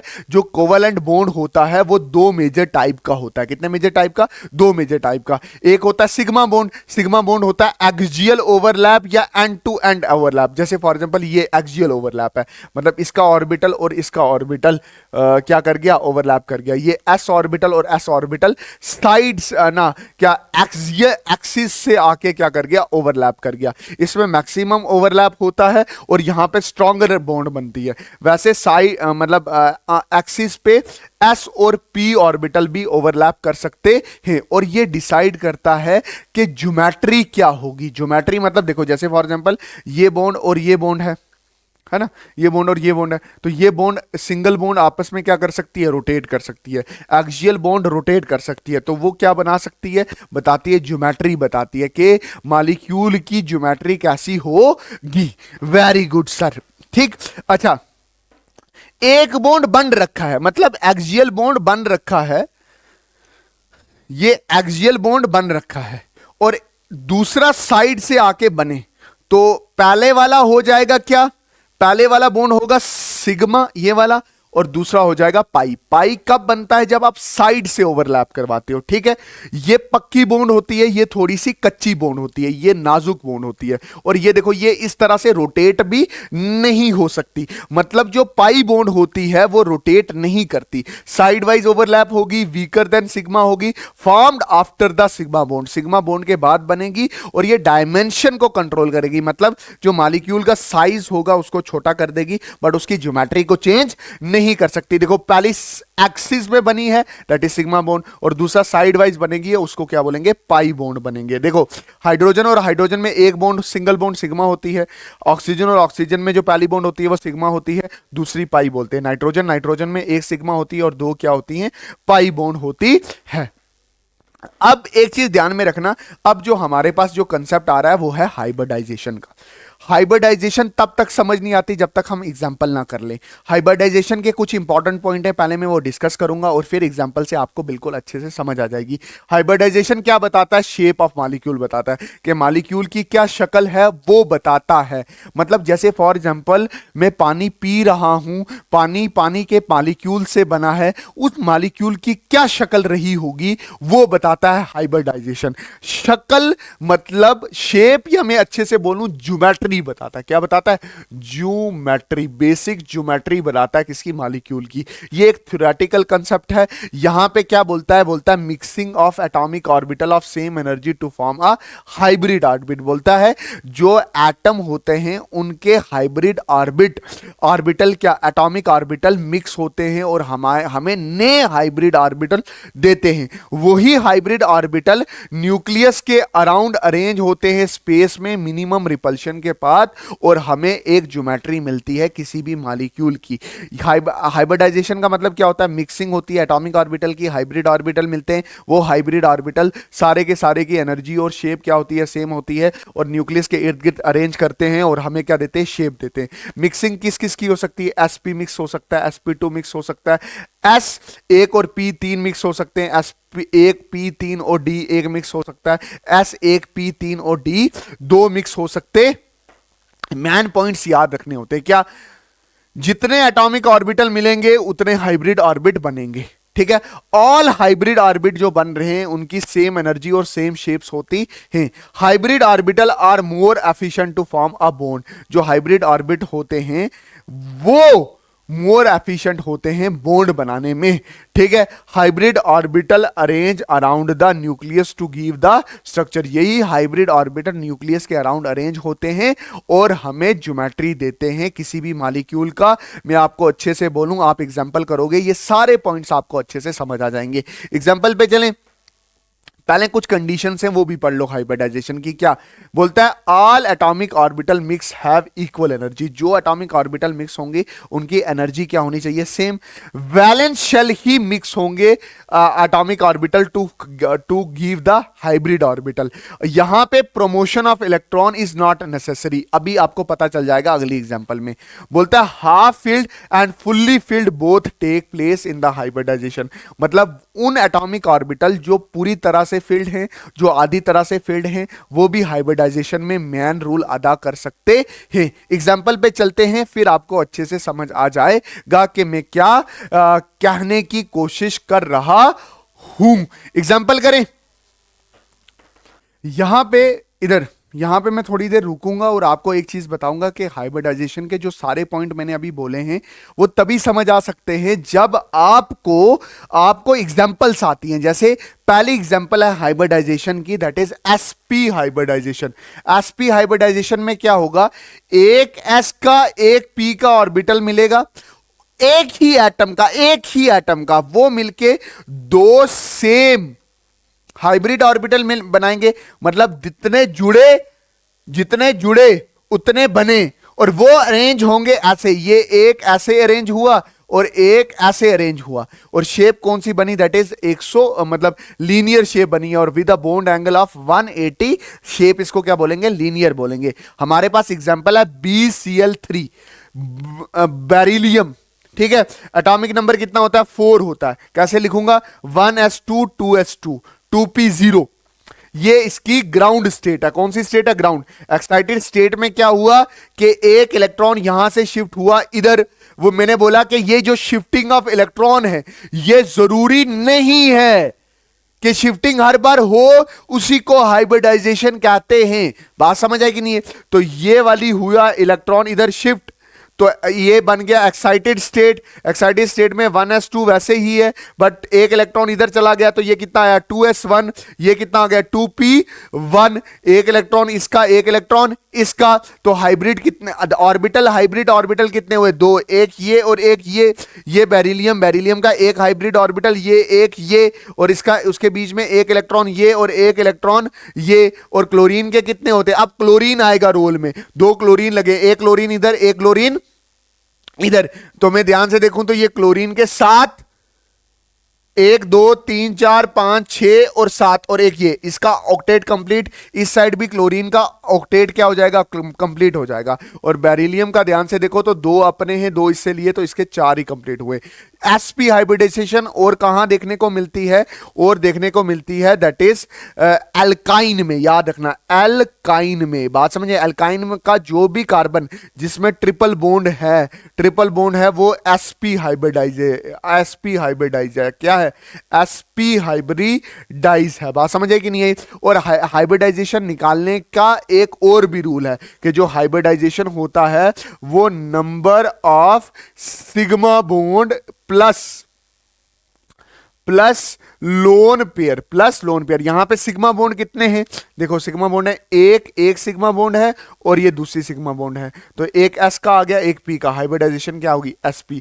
यहां पे एक सिग्मा फिर दूसरी सिग्मा, तो एक s का आ गया और दूसरा किसका आ गया? पी का हो गया, sp हाइब्रिडाइजेशन ऐसे भी निकाल सकते हैं। ऐसे ही sp2 है जिसमें एक s का होगा, दो पी के होंगे। बात समझ आई कि नहीं आई? अच्छा, एक चीज मैं और बताना चाहूंगा इधर आपको, देखो एसपी में एस की परसेंटेज क्या होगी, मतलब 50% होगा ना, ये 50%, और पी भी क्या होगा, 50%, है ना? ये तो आपको निकालना आता ही होगा। ठीक है, आपने 50-50 है ना, एक एस का एक क्या पी का, टोटल कितनी होगी 100%। अब देखो sp3 sp2 में क्या होगा, एक एस का होगा, पी के दो होंगे, और इसकी परसेंटेज क्या होगी, एस की होगी 33%, पी की भी कितनी होगी 33%। ये मिक्स होंगे तो हमारे पास क्या बनेगा, दैट इज तीन हाइब्रिड ऑर्बिट बनेंगे। और तीन हाइब्रिड ऑर्बिट, जितने एटॉमिक ऑर्बिटल जुड़े उतने बने, और वो स्पेस में अरेंज हुए। ये एक ऐसे अरेंज हुआ, फिर ये एक ऐसे अरेंज हुआ, और ये एक ऐसे अरेंज हुआ, और ये बना शेप कौन सी है, ट्रायंगुलर प्लानर। अगर मैं अच्छे से बात करूं, हमारे पास एग्जांपल है BF3 की। फ्लोरीन हम बाद में लेंगे, पहले बोरोन की बात कर लेते हैं। बोरोन का एटॉमिक नंबर 5 है, 1s2 2s2 2p1। अगर मैं इसकी ग्राउंड स्टेट की बात करूं तो ये कितना हो गया, दो इलेक्ट्रॉन s में है, 2s में है, और 2p1 है एक। अब देखो ये दो और दो है, मतलब ये सेकंड शेल के इलेक्ट्रॉन यूज कर रहा हूं, वो वैलेंस इलेक्ट्रॉन है। अब होगा क्या कि यहां से इलेक्ट्रॉन इधर शिफ्ट होगा, और ये कौन सी स्टेट हो जाएगी, एक्साइटेड स्टेट। यहां पे कितने रह जाएंगे, 2s से 2s1 रह जाएगा, एक इलेक्ट्रॉन इधर आ गया तो 2p2 हो गया। एक s का यूज हो रहा है, एक p का, एक p का। तो देखो s का बोरॉन में एक s का ऑर्बिटल आ गया, एक p का हो गया, एक p का हो गया। बात समझ है कि नहीं? और उसमें एक एक इलेक्ट्रॉन हो गया, एक इलेक्ट्रॉन, एक इलेक्ट्रॉन, एक इलेक्ट्रॉन। फ्लोरीन के होते हैं 7 इलेक्ट्रॉन, 1 2 3 4 5 6, ये आ गया इसका 7वां इलेक्ट्रॉन, और ये इसके साथ शेयर हुआ तो इसका 8 इलेक्ट्रॉन पूरे हो गए। वैसे इधर भी 8 इलेक्ट्रॉन पूरे हो गए, इधर भी 8 इलेक्ट्रॉन पूरे हो गए। अगर आप ध्यान से देखो तो ये बोरॉन, ये फ्लोरीन, और फ्लोरीन के साथ आ गई बॉन्ड, और इनकी शेप कैसी होती है, ट्रायंगुलर प्लानर। और इस शेप, इस ज्योमेट्री का जो बॉन्ड एंगल होता है वो कितना होता है, 120 होता है। ठीक है, और ये और किस में पाया जाता है, और आप ध्यान से देखो तो एल्कीन में पाया जाता है। आप कैसे निकालोगे इसको, number of sigma bond plus lone pair. Sigma bond कितने हैं, एक है, दो है, और तीन है। एक एस का है, दो किसके हैं, पी के हैं। वैसे यहां पे भी देखोगे सिग्मा सिग्मा सिग्मा, तीन सिग्मा बने, एक एस का, पी के कितने, दो। तो ये वाली हाइब्रिडाइजेशन कितनी होगी, sp2। अगर ध्यान से देखो तो यहां से ये वाला शेप देखो तो ऐसा नहीं लग रहा जैसे ये वाला शेप, कौन से वाला शेप, ये वाला शेप ऐसा लग रहा है जैसे ट्रायंगुलर प्लानर हो, जैसे क्या हो, ट्रायंगुलर प्लानर हो। उसके बाद है sp3 हाइब्रिडाइजेशन। sp3 में क्या होगा, एक s का होगा, p के कितने होंगे, 3 होंगे, और sp3, s का एक, p के 3, 4 जुड़ेंगे और 4 हाइब्रिड ऑर्बिटल बनेंगे। ये 4 अरेंज होंगे इस तरह से, एक ऐसे, दूसरा, तीसरा, चौथा। शक्ल जो बन रही है उसको बोलते हैं टेट्राहाइड्रल। और इसमें जो एग्जांपल देखेंगे वो है हमारे पास CH4 की। हाइड्रोजन हम बाद में देखेंगे, बट पहले आप कार्बन को देख लो। कार्बन 6 है, 1s2 2s2 2p2। ये इसका ग्राउंड स्टेट, जिसमें s में 2 हैं इलेक्ट्रॉन, और p में कितने हैं, 2 इलेक्ट्रॉन हैं। हमेशा वैलेंस शेल ही यूज होते हैं किसमें, हाइब्रिडाइजेशन में, मिक्सिंग में। ये इलेक्ट्रॉन यहां से शिफ्ट हुआ इधर, तो ये बन गया एक्साइटेड स्टेट। ये 2s2 से हो गया 2s1, और ये क्या हो गया, 2p3। यहां पे कितना, एक इलेक्ट्रॉन, यहां पे कितने, तीन इलेक्ट्रॉन, एक s का, p का, p का, p का, p का, p का, p का। तो s एक, p के 3। अगर मैं इसकी परसेंटेज की बात करूं तो ये 25% होगा, 25%, 25%, 25%, 25%। बात समझ आई कि नहीं आई? और देखो s के इर्द गिर्द कितने हाइब्रिड ऑर्बिटल होंगे, 4 होंगे, 1 2 3 और 4 होंगे। ठीक है, उसका एक इलेक्ट्रॉन, एक इलेक्ट्रॉन, एक इलेक्ट्रॉन, एक इलेक्ट्रॉन, बात खत्म आई। और हाइड्रोजन का एक इलेक्ट्रॉन, हाइड्रोजन का एक इलेक्ट्रॉन, हाइड्रोजन का एक इलेक्ट्रॉन, हाइड्रोजन का एक इलेक्ट्रॉन। अगर बात अच्छे से समझूं तो इसके कितने इलेक्ट्रॉन है, 1 2 3 4। एक शेयर कर लिया हाइड्रोजन के साथ, तो ये कितना हो गया, 1, फिर ये 2, फिर ये 3, और ये 4। मतलब शेयर करके भी 4, अपने भी 4, और इसका कितने हो गए, ऑक्टेट हो गया कंप्लीट। अब हाइड्रोजन का देखो, एक अपना है, एक इसका, तो इसका डबलेट क्या हो गया, कंप्लीट। ऐसा इधर भी देखो, हाइड्रोजन का एक अपना, एक इसका, तो इसका भी क्या हो गया, डबलेट कंप्लीट। यहां पे भी डबलेट कंप्लीट हो जाएगा, और यहां पे भी क्या हो जाएगा, डबलेट कंप्लीट। और हमारे पास शक्ल ऐसी आएगी जिसको आप क्या बोलोगे, CH4 109 का एंगल है। एक बॉन्ड एंगल कितना है 109 का, ये बहुत जगह पूछा जाता है। अच्छा देखो यहां पे अगर हाइब्रिडाइजेशन निकालना हो तो हम कैसे देखेंगे, sigma bond, number of sigma bond 1 2 3 और 4। तो जो ज्योमेट्री है वो कैसी है, एस का एक, पी का दूसरा, तीसरा और एक एस का पी के 3। तो जो हाइब्रिडाइजेशन क्या हुआ sp3, और ज्योमेट्री जो है वो है टेट्रा हाइड्रल, इसको क्या बोलेंगे टेट्रा हाइड्रल। अच्छा आगे चलते हैं, फिर देखो ये दो पानी और अमोनिया, इसकी अगर हाइब्रिडाइजेशन पूछे, देखो वो बोल रहा है लोन पेयर और सिग्मा बॉन्ड ही डिसाइड करते हैं हाइब्रिडाइजेशन। लोन पेयर कितने हैं, दो, एक एस का, ध्यान से देखो, एक एस का है ना, एक पी का, फिर पी का, फिर पी का। तो पानी में भी जो हाइब्रिडाइजेशन होती है वो sp3 होती है। ज्योमेट्री इसकी टेट्राहाइड्रल है, बट इसकी शेप बैंड शेप होती है, वो मैं बाद में बताऊंगा कैसे होती है बैंड शेप, ठीक है। उसके बाद अब अगर मैं अच्छे से बात करूं तो यहां पे हाइब्रिडाइजेशन कैसे निकालेंगे, number of sigma bond plus number of lone pair. Sigma bond भी दो हैं और लोन पेयर भी दो हैं, सिग्मा बॉन्ड भी दो हैं, लोन पेयर भी दो हैं। तो ये कितना होगा, चार, चार मतलब एक एस का, पी के कितने, 3, sp3 हाइब्रिडाइजेशन हो जाएगी। अब इधर ध्यान से देखो, तो हाइब्रिडाइजेशन निकालने का तरीका, number of sigma bond number of lone pair. Sigma bond कितने हैं, दैट इज 3, 1 2 और 3, और लोन पेयर कितना है, एक, ये कितना हो गया 4। तो इसको डिस्ट्रीब्यूट कैसे करेंगे, एक एस का और पी के कितने 3। इसकी ज्योमेट्री टेट्राहाइड्रल, इसकी ज्योमेट्री टेट्राहाइड्रल, बट इसका शेप बैंड शेप है, इसका शेप क्या है, पिरामिडल शेप है। बात समझ गई नहीं है। ज्योमेट्री का मतलब हो गया कि प्रिडिक्टेड शेप, कि इसकी शेप कैसी हो सकती थी, और शेप का मतलब हो गया एक्चुअल शेप। बात समझ आई कि नहीं आई, इतनी बात समझ आ गई तो आगे चलते हैं। इसके बाद हमारे पास आता है that is sp3d hybridisation. sp3d hybridisation का मतलब क्या हो गया, s का एक, p के 3 और d का 1। अगर मैं अच्छे से इसकी परसेंटेज बोलूं तो ये 20-20% होती है सबकी। जितने जुड़े, 5 जुड़े तो 5 बने, 5 स्पेस में अरेंज कैसे हुए, 1 2 3 4 और 5। और ये देखो एक ज्योमेट्री बना रहे हैं जैसे ट्रायंगल, और उसके दो पिरामिड हैं ऊपर और नीचे। एग्जांपल आप याद रखोगे PCl5 की, ठीक है, PCl5 में फास्फोरस 15 है, 1s2 2s2 2p6 3s2 3p3 और 3d0। ये वैलेंस इलेक्ट्रॉन ही हाइब्रिडाइजेशन में काम करते हैं। ये इसका ग्राउंड स्टेट हो गया, ये कौन सा हो गया, ये GS हो गया, GS मतलब ground state, 3s2 3p3 3d0। तो ये इलेक्ट्रॉन शिफ्ट हुआ इधर। तो हमारे पास जो एक्साइटेड स्टेट है, बोल रहा है हाइब्रिडाइजेशन में ये इलेक्ट्रॉन शिफ्ट होना जरूरी नहीं है, ये भी याद रखना। तो ये क्या 3s2, ये कितना आ गया 3s1 हो गया, क्योंकि एक इलेक्ट्रॉन इधर शिफ्ट हो गया, ये 3 इलेक्ट्रॉन ऐसे, s का 1, p के 3 और d का 1, तो sp3d हुआ, ठीक है। ये p में एक s का, फिर उसका एक इलेक्ट्रॉन, ठीक है, ये p का दूसरा इलेक्ट्रॉन, फिर ये दूसरा p का एक इलेक्ट्रॉन, फिर ये तीसरा p का एक इलेक्ट्रॉन, फिर ये पांचवें d का, ठीक है, s का एक, p के 3 और ये d का, ठीक है, एक इलेक्ट्रॉन। अब इसके इर्द गिर्द 10 इलेक्ट्रॉन हो गए, है ना, 10 नहीं 5 इलेक्ट्रॉन हो गए, ठीक है, वो ऑर्बिटर में। फिर क्लोरीन क्या करेगा, आराम से समझना, ये जो क्लोरीन हमारा है बेटा, ये क्लोरीन के इर्द गिर्द होते हैं 7 इलेक्ट्रॉन, 1 2 3 4 5 6 और 7, एक इससे ले लिया तो इसका कितना हो गया 8 इलेक्ट्रॉन। वैसे क्लोरीन इधर भी करेगा, इधर भी करेगा, इधर भी करेगा, इधर भी करेगा, ठीक है। बात समझ आएगी नहीं है। अब ध्यान से देखो, तो ये फास्फोरस के 5 इलेक्ट्रॉन अपने थे, 5 6 7 8 9 10। जैसे क्लोरीन इसका शेयर कर रहा है, वो भी इसका शेयर करेगा, तो एक एक इससे शेयर करेगा, तो इसके पास 5 अपने हैं, 5 क्लोरीन इसको भी इलेक्ट्रॉन देंगे, तो इसके पास टोटल कितने हो जाएंगे, 10 इलेक्ट्रॉन होंगे। अगर मैं इसकी सिंपल ज्योमेट्री देखूं, फास्फोरस एक है, इसके ऊपर क्लोरीन, इधर क्लोरीन, इधर क्लोरीन, इधर क्लोरीन और इधर क्लोरीन।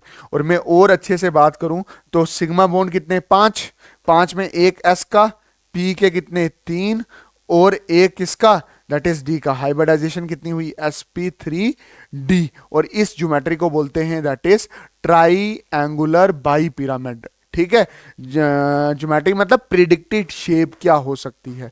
sp3d2, sp3d2 मतलब s का एक जुड़ेगा, p के 3 जुड़ेंगे और d का 2 जुड़ेंगे हजरत, और कितने बनेंगे छह बनेंगे, छह जुड़े, छह जो बने। और कितने कैसे अरेंज होंगे?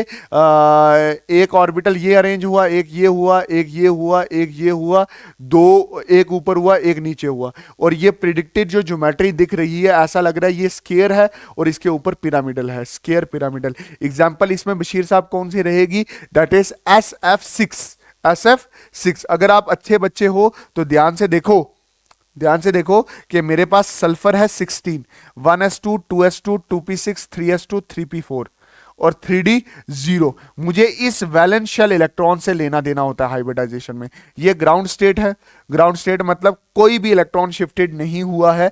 दो इलेक्ट्रॉन इसमें है, चार इसमें है, डी में कुछ नहीं है। एक इलेक्ट्रॉन यहां से शिफ्ट होगा, एक इलेक्ट्रॉन यहां से शिफ्ट होगा, तो हमारे पास बनेगी एक्साइटेड स्टेट। एक्साइटेड स्टेट में अगर मैं अच्छे से बात करूं, 3s1 है, 3p3 है, 3d1 है। s का कितना है? 1 है। p के कितने हैं? 3 हैं। और डी के कितने? 2 हैं, क्योंकि एक इलेक्ट्रॉन यहां से शिफ्ट हुआ था, एक इलेक्ट्रॉन यहां से हुआ था। तो डी के कितने हैं? 2 हैं। ठीक है, टोटल कुल मिला के 6 हैं। सल्फर के इर्द गिर्द आप कितने ऑर्बिटल बनाओगे? 6। एक ऊपर, एक नीचे, और उसके अंदर उसका इलेक्ट्रॉन, ये इलेक्ट्रॉन, ये इलेक्ट्रॉन। ठीक है, फिर 4 साइड में रखोगे और उसके बीच में अपना एक इलेक्ट्रॉन, अपना एक इलेक्ट्रॉन, अपना एक इलेक्ट्रॉन और अपना एक इलेक्ट्रॉन। और होप बशीर आपको ये चीज कंसिडर होगी। और फिर आप लाओगे फ्लोरीन को बॉन्ड बनाने के लिए। जब फ्लोरीन को आप बॉन्ड बनाने के लिए लाओगे, फ्लोरीन के अपने होते हैं 7 इलेक्ट्रॉन, 1 2 3 4 5 6, और ये एक इलेक्ट्रॉन 7 और एक ये क्या हो गया? 8। ऑक्टेट रूल बन गया। वैसे फ्लोरीन इधर आके अटैच होगा, इधर ओके अटैच होगा, इधर भी आके अटैच होगा, इधर भी आके अटैच होगा, इधर भी आके अटैच होगा, और अपना अपना ऑक्टेट कंप्लीट करेगा। अब देख, फ्लोरीन ने एक इलेक्ट्रॉन यहां से उठाया, एक इलेक्ट्रॉन इधर भी शेयर किया होगा, तो सल्फर के पास अपने कितने? 1 2 3 4 5 6। ठीक है, 6 इलेक्ट्रॉन अपने हैं इसके पास, और एक एक इससे शेयर भी किया, इससे शेयर किया 1 2 3 4 5 और 6, 6 शेयर भी किया, 6 अपने 6 शेयर किया, तो टोटल कितने हुए इसके पास? 12 इलेक्ट्रॉन। ठीक है, ये ऑक्टेट रूल को फॉलो नहीं करता। सल्फर एक है, एक bond fluorine fluorine fluorine fluorine, ये बना स्क्वायर, और इसके ऊपर 2 पिरामिडल, तो ज्योमेट्री क्या होगी? That is square bi pyramidal.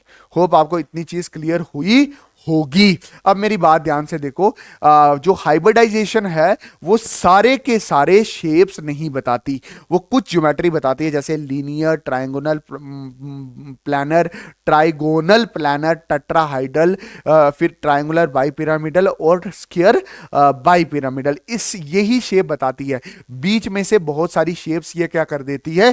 खा देती है। तो वो वाली शेप्स भी समझाई गई with the help of valence shell electron pair, valence shell electron pair repulsion theory. ये दी किसने थी? सेडविक एंड पोल्स ने प्रपोज द VCPR थ्योरी। इसने ये कहा कि जो वैलेंस शेल होते हैं वही फॉर्म करते हैं बॉन्ड। सही बात है।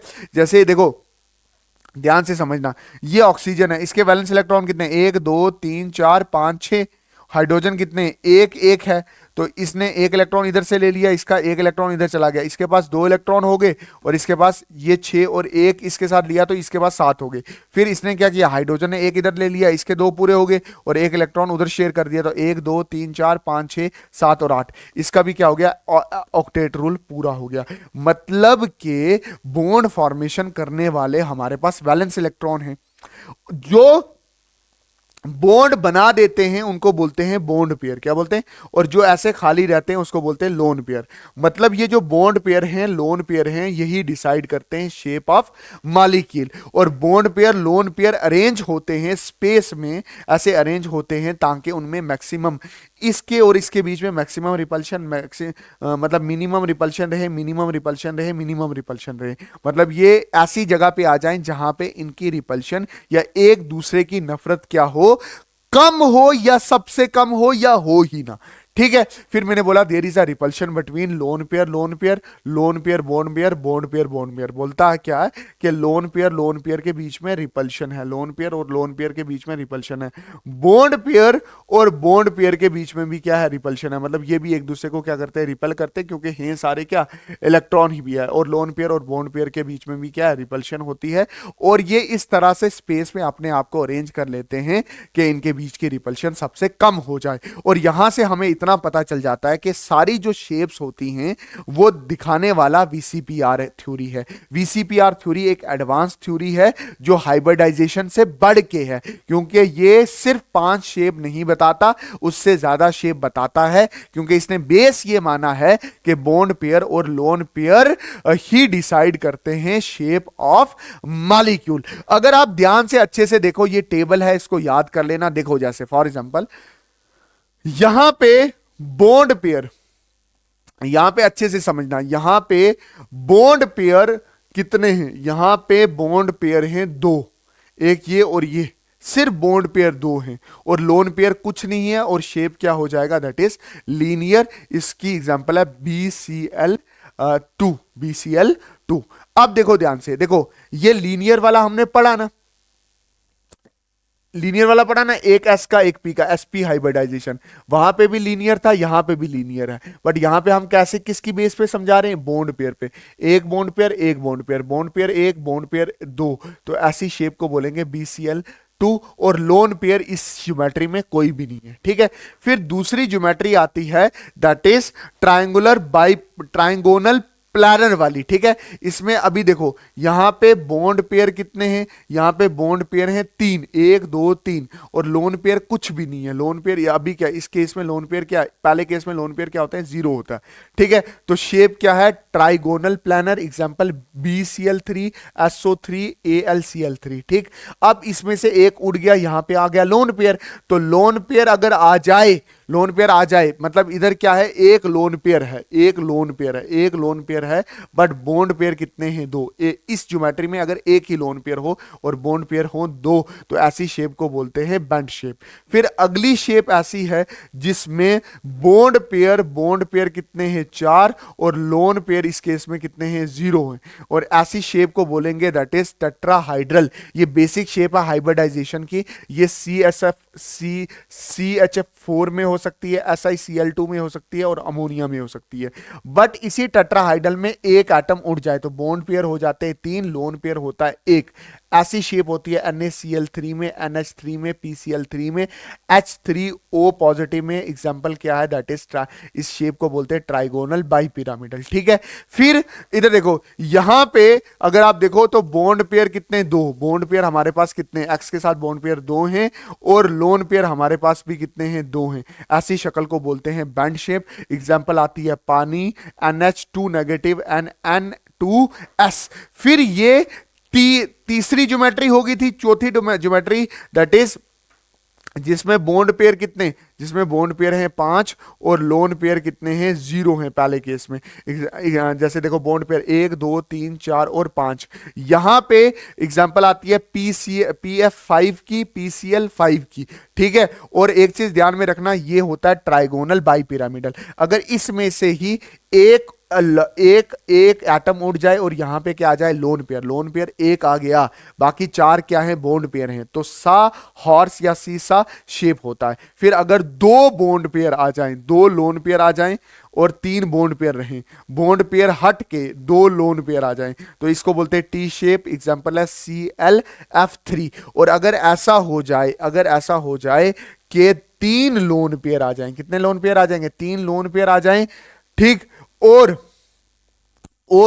3 लोन पेयर हो जाएं और एक बॉन्ड पेयर रहे, 2 बॉन्ड पेयर हैं, और शेप क्या होती है? Linear. Example I3 negative, Br3 negative, ICl3 negative. ये इंपॉर्टेंट सवाल बन सकता है। अच्छा, फिर ध्यान से देखो, यहां पे बेसिक क्या है कि बॉन्ड पेयर यहां पे 6 हैं और लोन पेयर क्या है? 0। ऐसी ज्योमेट्री को बोलते हैं ऑक्टाहाइड्रल या square bipyramidal, square by pyramidal, ठीक है। इसी ज्योमेट्री में से एक बॉन्ड पेयर हटा के एक लोन पेयर ले आओ, तो ये होता है स्क्वायर पिरामिडल ClF5 इसकी एग्जांपल है। इसी में से 2 बॉन्ड पेयर हटा दो और हमारे पास क्या बचेगा? That is square planet, that is xenon tetra fluoride. ये 2 ज्योमेट्रियां नहीं करना है, होप आपको इतना पता चला होगा कि लोन पेयर और बॉन्ड पेयर डिसाइड करते हैं शेप ऑफ मॉलिक्यूल। और जितनी एग्जांपल मैंने आपको यहां इस चार्ट पे ड्रा करके बताई हैं वो सारी आपने करनी है बशीर साहब। कोई कोई दिक्कत नहीं करनी, कहीं पे भी डाउट आएगा इस कॉलम में आपने अच्छे से मेरे से पूछ लेना है। जो वीसीपीआर थ्योरी है ना, उसका जो चार्ट है ना, वो पीडीएफ फाइल में मैंने बहुत अच्छे से ड्रा किया हुआ है। वो चार्ट अच्छे से देख लेना, अच्छे से पढ़ लेना, क्योंकि उसकी एग्जांपलें आती हैं। जैसे बोलता है why water has a bent shape, because it have two lone pair and two bond pair. ये सवाल आ चुका है, कई बार आया, तो आपने हर एक शेप की एग्जांपल भी याद रखनी है। इसके बाद है MOT or molecular orbital theory. Hund and Mulliken ने ये डेवलप किया था। और ये जैसे फॉर एग्जांपल अगर आपसे कोई पूछे ये किस काम आती है, तो ये क्या देती है, electronic configuration of a molecule. जैसे एक एटम, जैसे 8 है, ऑक्सीजन 8 है, इसको आप कैसे लिखोगे, that is 1s2 2s2 2p 2p4, है ना। ये मेरे पास किसकी इलेक्ट्रॉनिक कॉन्फ़िगरेशन है, ऑक्सीजन एटम की है। अगर मेरे को इससे कोई पूछे तो ऑक्सीजन मॉलिक्यूल O2 की इलेक्ट्रॉनिक कॉन्फ़िगरेशन क्या होगी, इस मॉलिक्यूल के अंदर इलेक्ट्रॉन किस तरह से अरेंज होंगे, तो उसको फाइंड आउट करने में मदद करता है मॉलिक्यूलर ऑर्बिटल थ्योरी। ये और क्या बताता है, मैग्नेटिक प्रॉपर्टी बताता है किसी भी मॉलिक्यूल का। और बॉन्ड ऑर्डर बताता है कि किसी भी एटम के अंदर, किसी भी मॉलिक्यूल के अंदर कितने बॉन्ड है, एक बॉन्ड है, दो बॉन्ड है, या ट्रिपल बॉन्ड है। ये तीन चीजों के लिए ही मॉलिक्यूलर ऑर्बिटल थ्योरी डिजाइन की गई है। बट आपके इसकी अच्छी समझ एग्जांपल से ही आएगी। तो मैं पहले पॉइंट समझाऊंगा, वो पॉइंट आपको तब समझ आएंगे एक्चुअल में जब आप कोई एग्जाम्पल कर रहे होगे। ठीक है, सबसे पहले इसमें यह होगा कि जब मॉलिक्यूल बनता है तो एक एलिमेंट और दूसरे एलिमेंट के atomic orbital of a comparable energy are and shape to form a molecular orbital. यहां पे क्या बनेंगे, मॉलिक्यूलर ऑर्बिटल बनेंगे। ठीक, और जितने एटॉमिक ऑर्बिटल जुड़ेंगे उतने ही मॉलिक्यूलर ऑर्बिटल बनते हैं। और जो मॉलिक्यूलर ऑर्बिटल बनेंगे वो दो तरह के बनेंगे। मॉलिक्यूलर ऑर्बिटल जो बनेंगे वो दो तरह के, एक बॉन्डिंग होंगे और एक एंटी बॉन्डिंग होंगे। जो बॉन्डिंग वाले होंगे उनकी एनर्जी कम होगी, स्टेबिलिटी ज्यादा होगी। इसकी एनर्जी ज्यादा होगी, स्टेबिलिटी क्या होगी, कम होगी। जैसे दो एटम है, मान लो ये हाइड्रोजन का है, ये हाइड्रोजन का, दोनों जुड़े तो हमारे पास क्या बना, दैट इज H2 बना। क्या बना, H2 बना। ठीक, इसका वेव फंक्शन, इसका वेव फंक्शन, जब इनका वेव फंक्शन ऐड हुआ तो बॉन्डिंग मॉलिक्यूलर ऑर्बिटल बना, और इनका जब सब्सट्रैक्ट हुआ तो एंटी बॉन्डिंग मॉलिक्यूलर ऑर्बिटल बना। देखो हाइड्रोजन में क्या होता है, दैट इज 1s1 होता है, और इधर भी 1s1 होगा। इसका एक इलेक्ट्रॉन हो गया, इसका भी कितना हो गया, एक इलेक्ट्रॉन। ठीक है, ये दोनों जुड़े ऑर्बिटल अगर ऐड हुए तो बॉन्डिंग हुए, जब माइनस हुए तो एंटी बॉन्डिंग हुए। और जो बॉन्डिंग वाले होते हैं वो सिग्मा से डिनोट होते हैं, सिग्मा 1s और स्टार सिग्मा 1s। ठीक है, और इसमें दो इलेक्ट्रॉन हैं तो lower energy are filled first. तो मैं वही लिख रहा हूं, मॉलिक्यूलर ऑर्बिटल आर पॉलीसेंट्रिक मतलब ये जो ऑर्बिटल होते हैं इनके बहुत सारे न्यूक्लियस हो सकते हैं, बहुत सारे सेंटर हो सकते हैं, बट जो एटॉमिक ऑर्बिटल होता है उनका एक ही न्यूक्लियस होता है। Electrons are filled according to the Pauli exclusion principle, वो जो मैं पढ़ा चुका हूं स्ट्रक्चर ऑफ एटम में, Hund's rule and aufbau rule के अकॉर्डिंग ही इलेक्ट्रॉन फील होते हैं। जैसे लोअर एनर्जी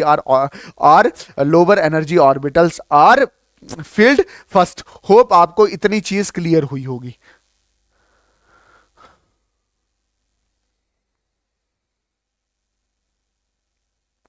हाँ, ठीक है, होप आपको इतनी चीज क्या हुई होगी, क्लियर होगी। तो अगर आपसे कोई पूछे हाइड्रोजन है, अगर आपसे कोई ये पूछे कि ये अगर आपसे H2 की कोई इलेक्ट्रॉनिक कॉन्फ़िगरेशन पूछे तो आप क्या लिखोगे, सिग्मा 1s2। ये इसकी क्या आ गई, दैट इज इलेक्ट्रॉनिक कॉन्फ़िगरेशन आ गई। दो है ना, सिग्मा 1s2 में दो। फिर अगर आपसे कोई बॉन्ड ऑर्डर पूछे, मतलब हाइड्रोजन और हाइड्रोजन के बीच में कितने बॉन्ड होते हैं, तो उसके फार्मूला होता है half into bonding electron minus anti bonding electron. ये आ गया हाफ, बॉन्डिंग में कितने, दो इलेक्ट्रॉन, एंटी बॉन्डिंग में कोई नहीं है, तो ये और ये कैंसिल, आंसर कितना आया, एक। तो हाइड्रोजन और हाइड्रोजन के बीच में कितने बॉन्ड होते हैं, एक बॉन्ड होता है। और अगर पेयर्ड में इलेक्ट्रॉन हो तो वो क्या होता है, वो होता है डायामैग्नेटिक। डायामैग्नेटिक का मतलब क्या हो गया, डायामैग्नेटिक का मतलब हो गया कि वो रिपेल करेगा, किसको रिपेल करेगा, रिपेल द मैग्नेटिक फील्ड। वो मैग्नेटिक फील्ड को क्या करता है, रिपेल करता है। मैग्नेटिक फील्ड को क्या करेगा, रिपेल करेगा। मैग्नेटिक फील्ड को बी से डिनोट करते हैं, किसको रिपेल करेगा, मैग्नेट। अगर पेयर्ड हुए इलेक्ट्रॉन, अगर इलेक्ट्रॉन दो हो तो वो डायामैग्नेटिक रिपेल करेगा मैग्नेटिक फील्ड को, ठीक। अच्छा, इसके बाद में डिफरेंस बताना चाहता हूं क्या, किसमें, bonding molecular orbital BMO, bonding molecular orbital, और फिर ये क्या है, एंटी बॉन्डिंग मॉलिक्यूलर ऑर्बिटल। देखो इसमें क्या होगा, found by symmetrical combination of atomic orbital, और यहां पे एक वेव फंक्शन और दूसरा वेव फंक्शन ऐड हो रहा होगा, ठीक है, फिर बॉन्डिंग बनेगी। एंटी बॉन्डिंग में एक वेव फंक्शन और दूसरा वेव फंक्शन सब्सट्रैक्ट हो रहा है। वेव फंक्शन का मतलब हो गया कि वो जगह जहां पे एटम क्या, इलेक्ट्रॉन रहना पसंद करते हैं एक एटॉमिक ऑर्बिटल में, उसका एटॉमिक ऑर्बिटल और इसका क्या हो रहा होगा, प्लस हो रहा होगा।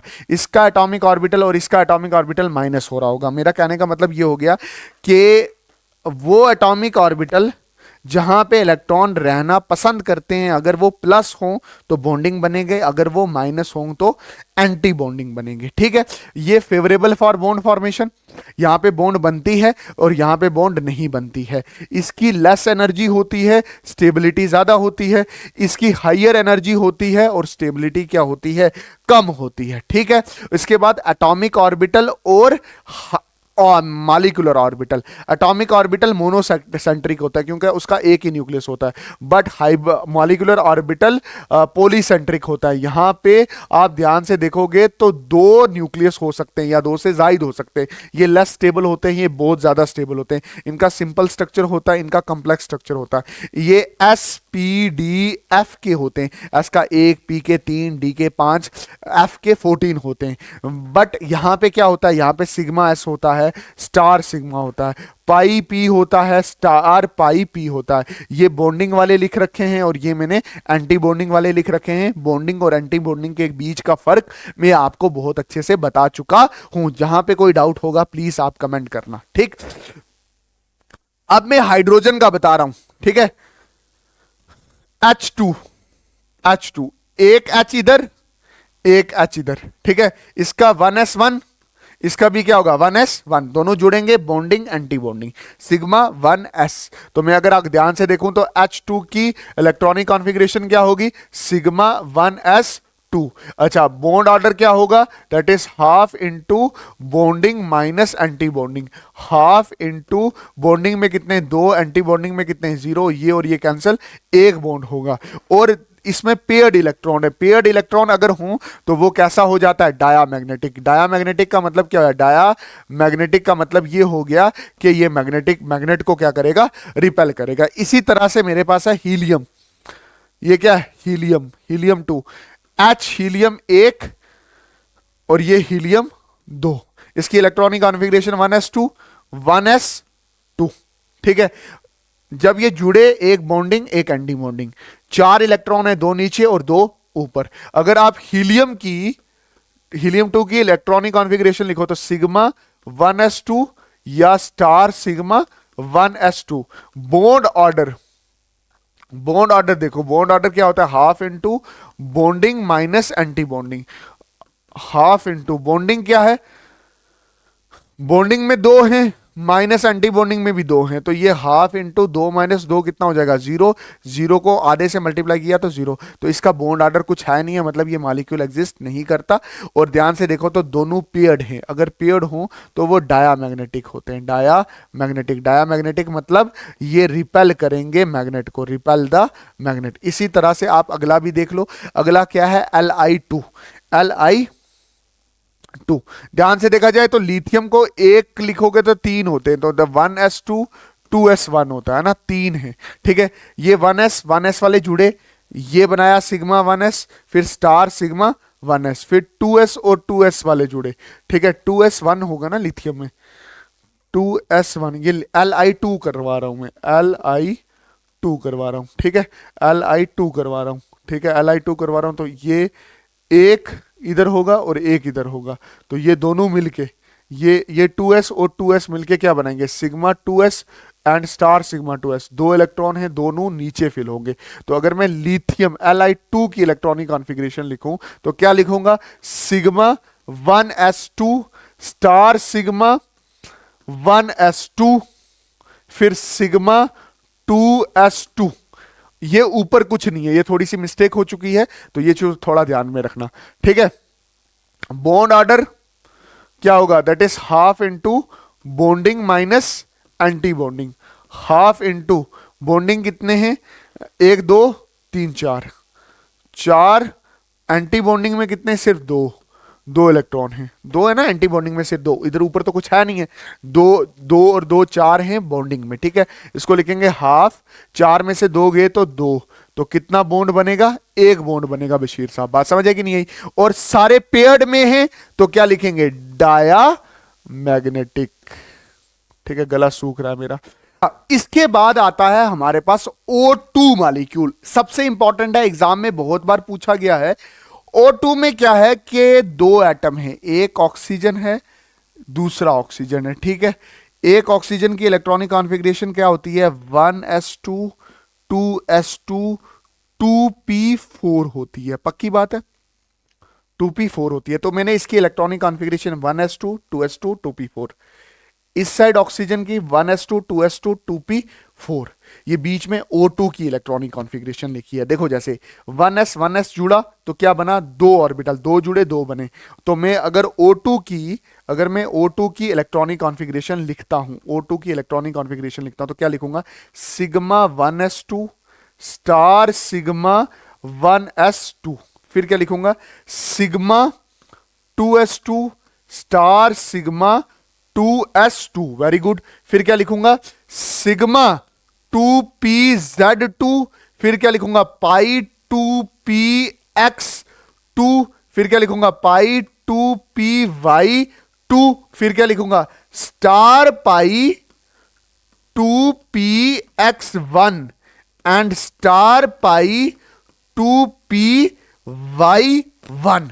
ये इसकी क्या आ गई, इलेक्ट्रॉनिक कॉन्फ़िगरेशन। अगर आपसे कोई पूछे इसका बॉन्ड ऑर्डर क्या होगा, is equal to half into anti bonding minus bonding is equal to half, and bond order क्या होगा, सॉरी, इसका बॉन्ड ऑर्डर क्या होता है, bond order is equal to half bonding minus anti bonding. Bonding में कितने इलेक्ट्रॉन है बशीर साहब, 1 2 3 4 5 6 7 8 9 10, कितने इलेक्ट्रॉन हैं 10।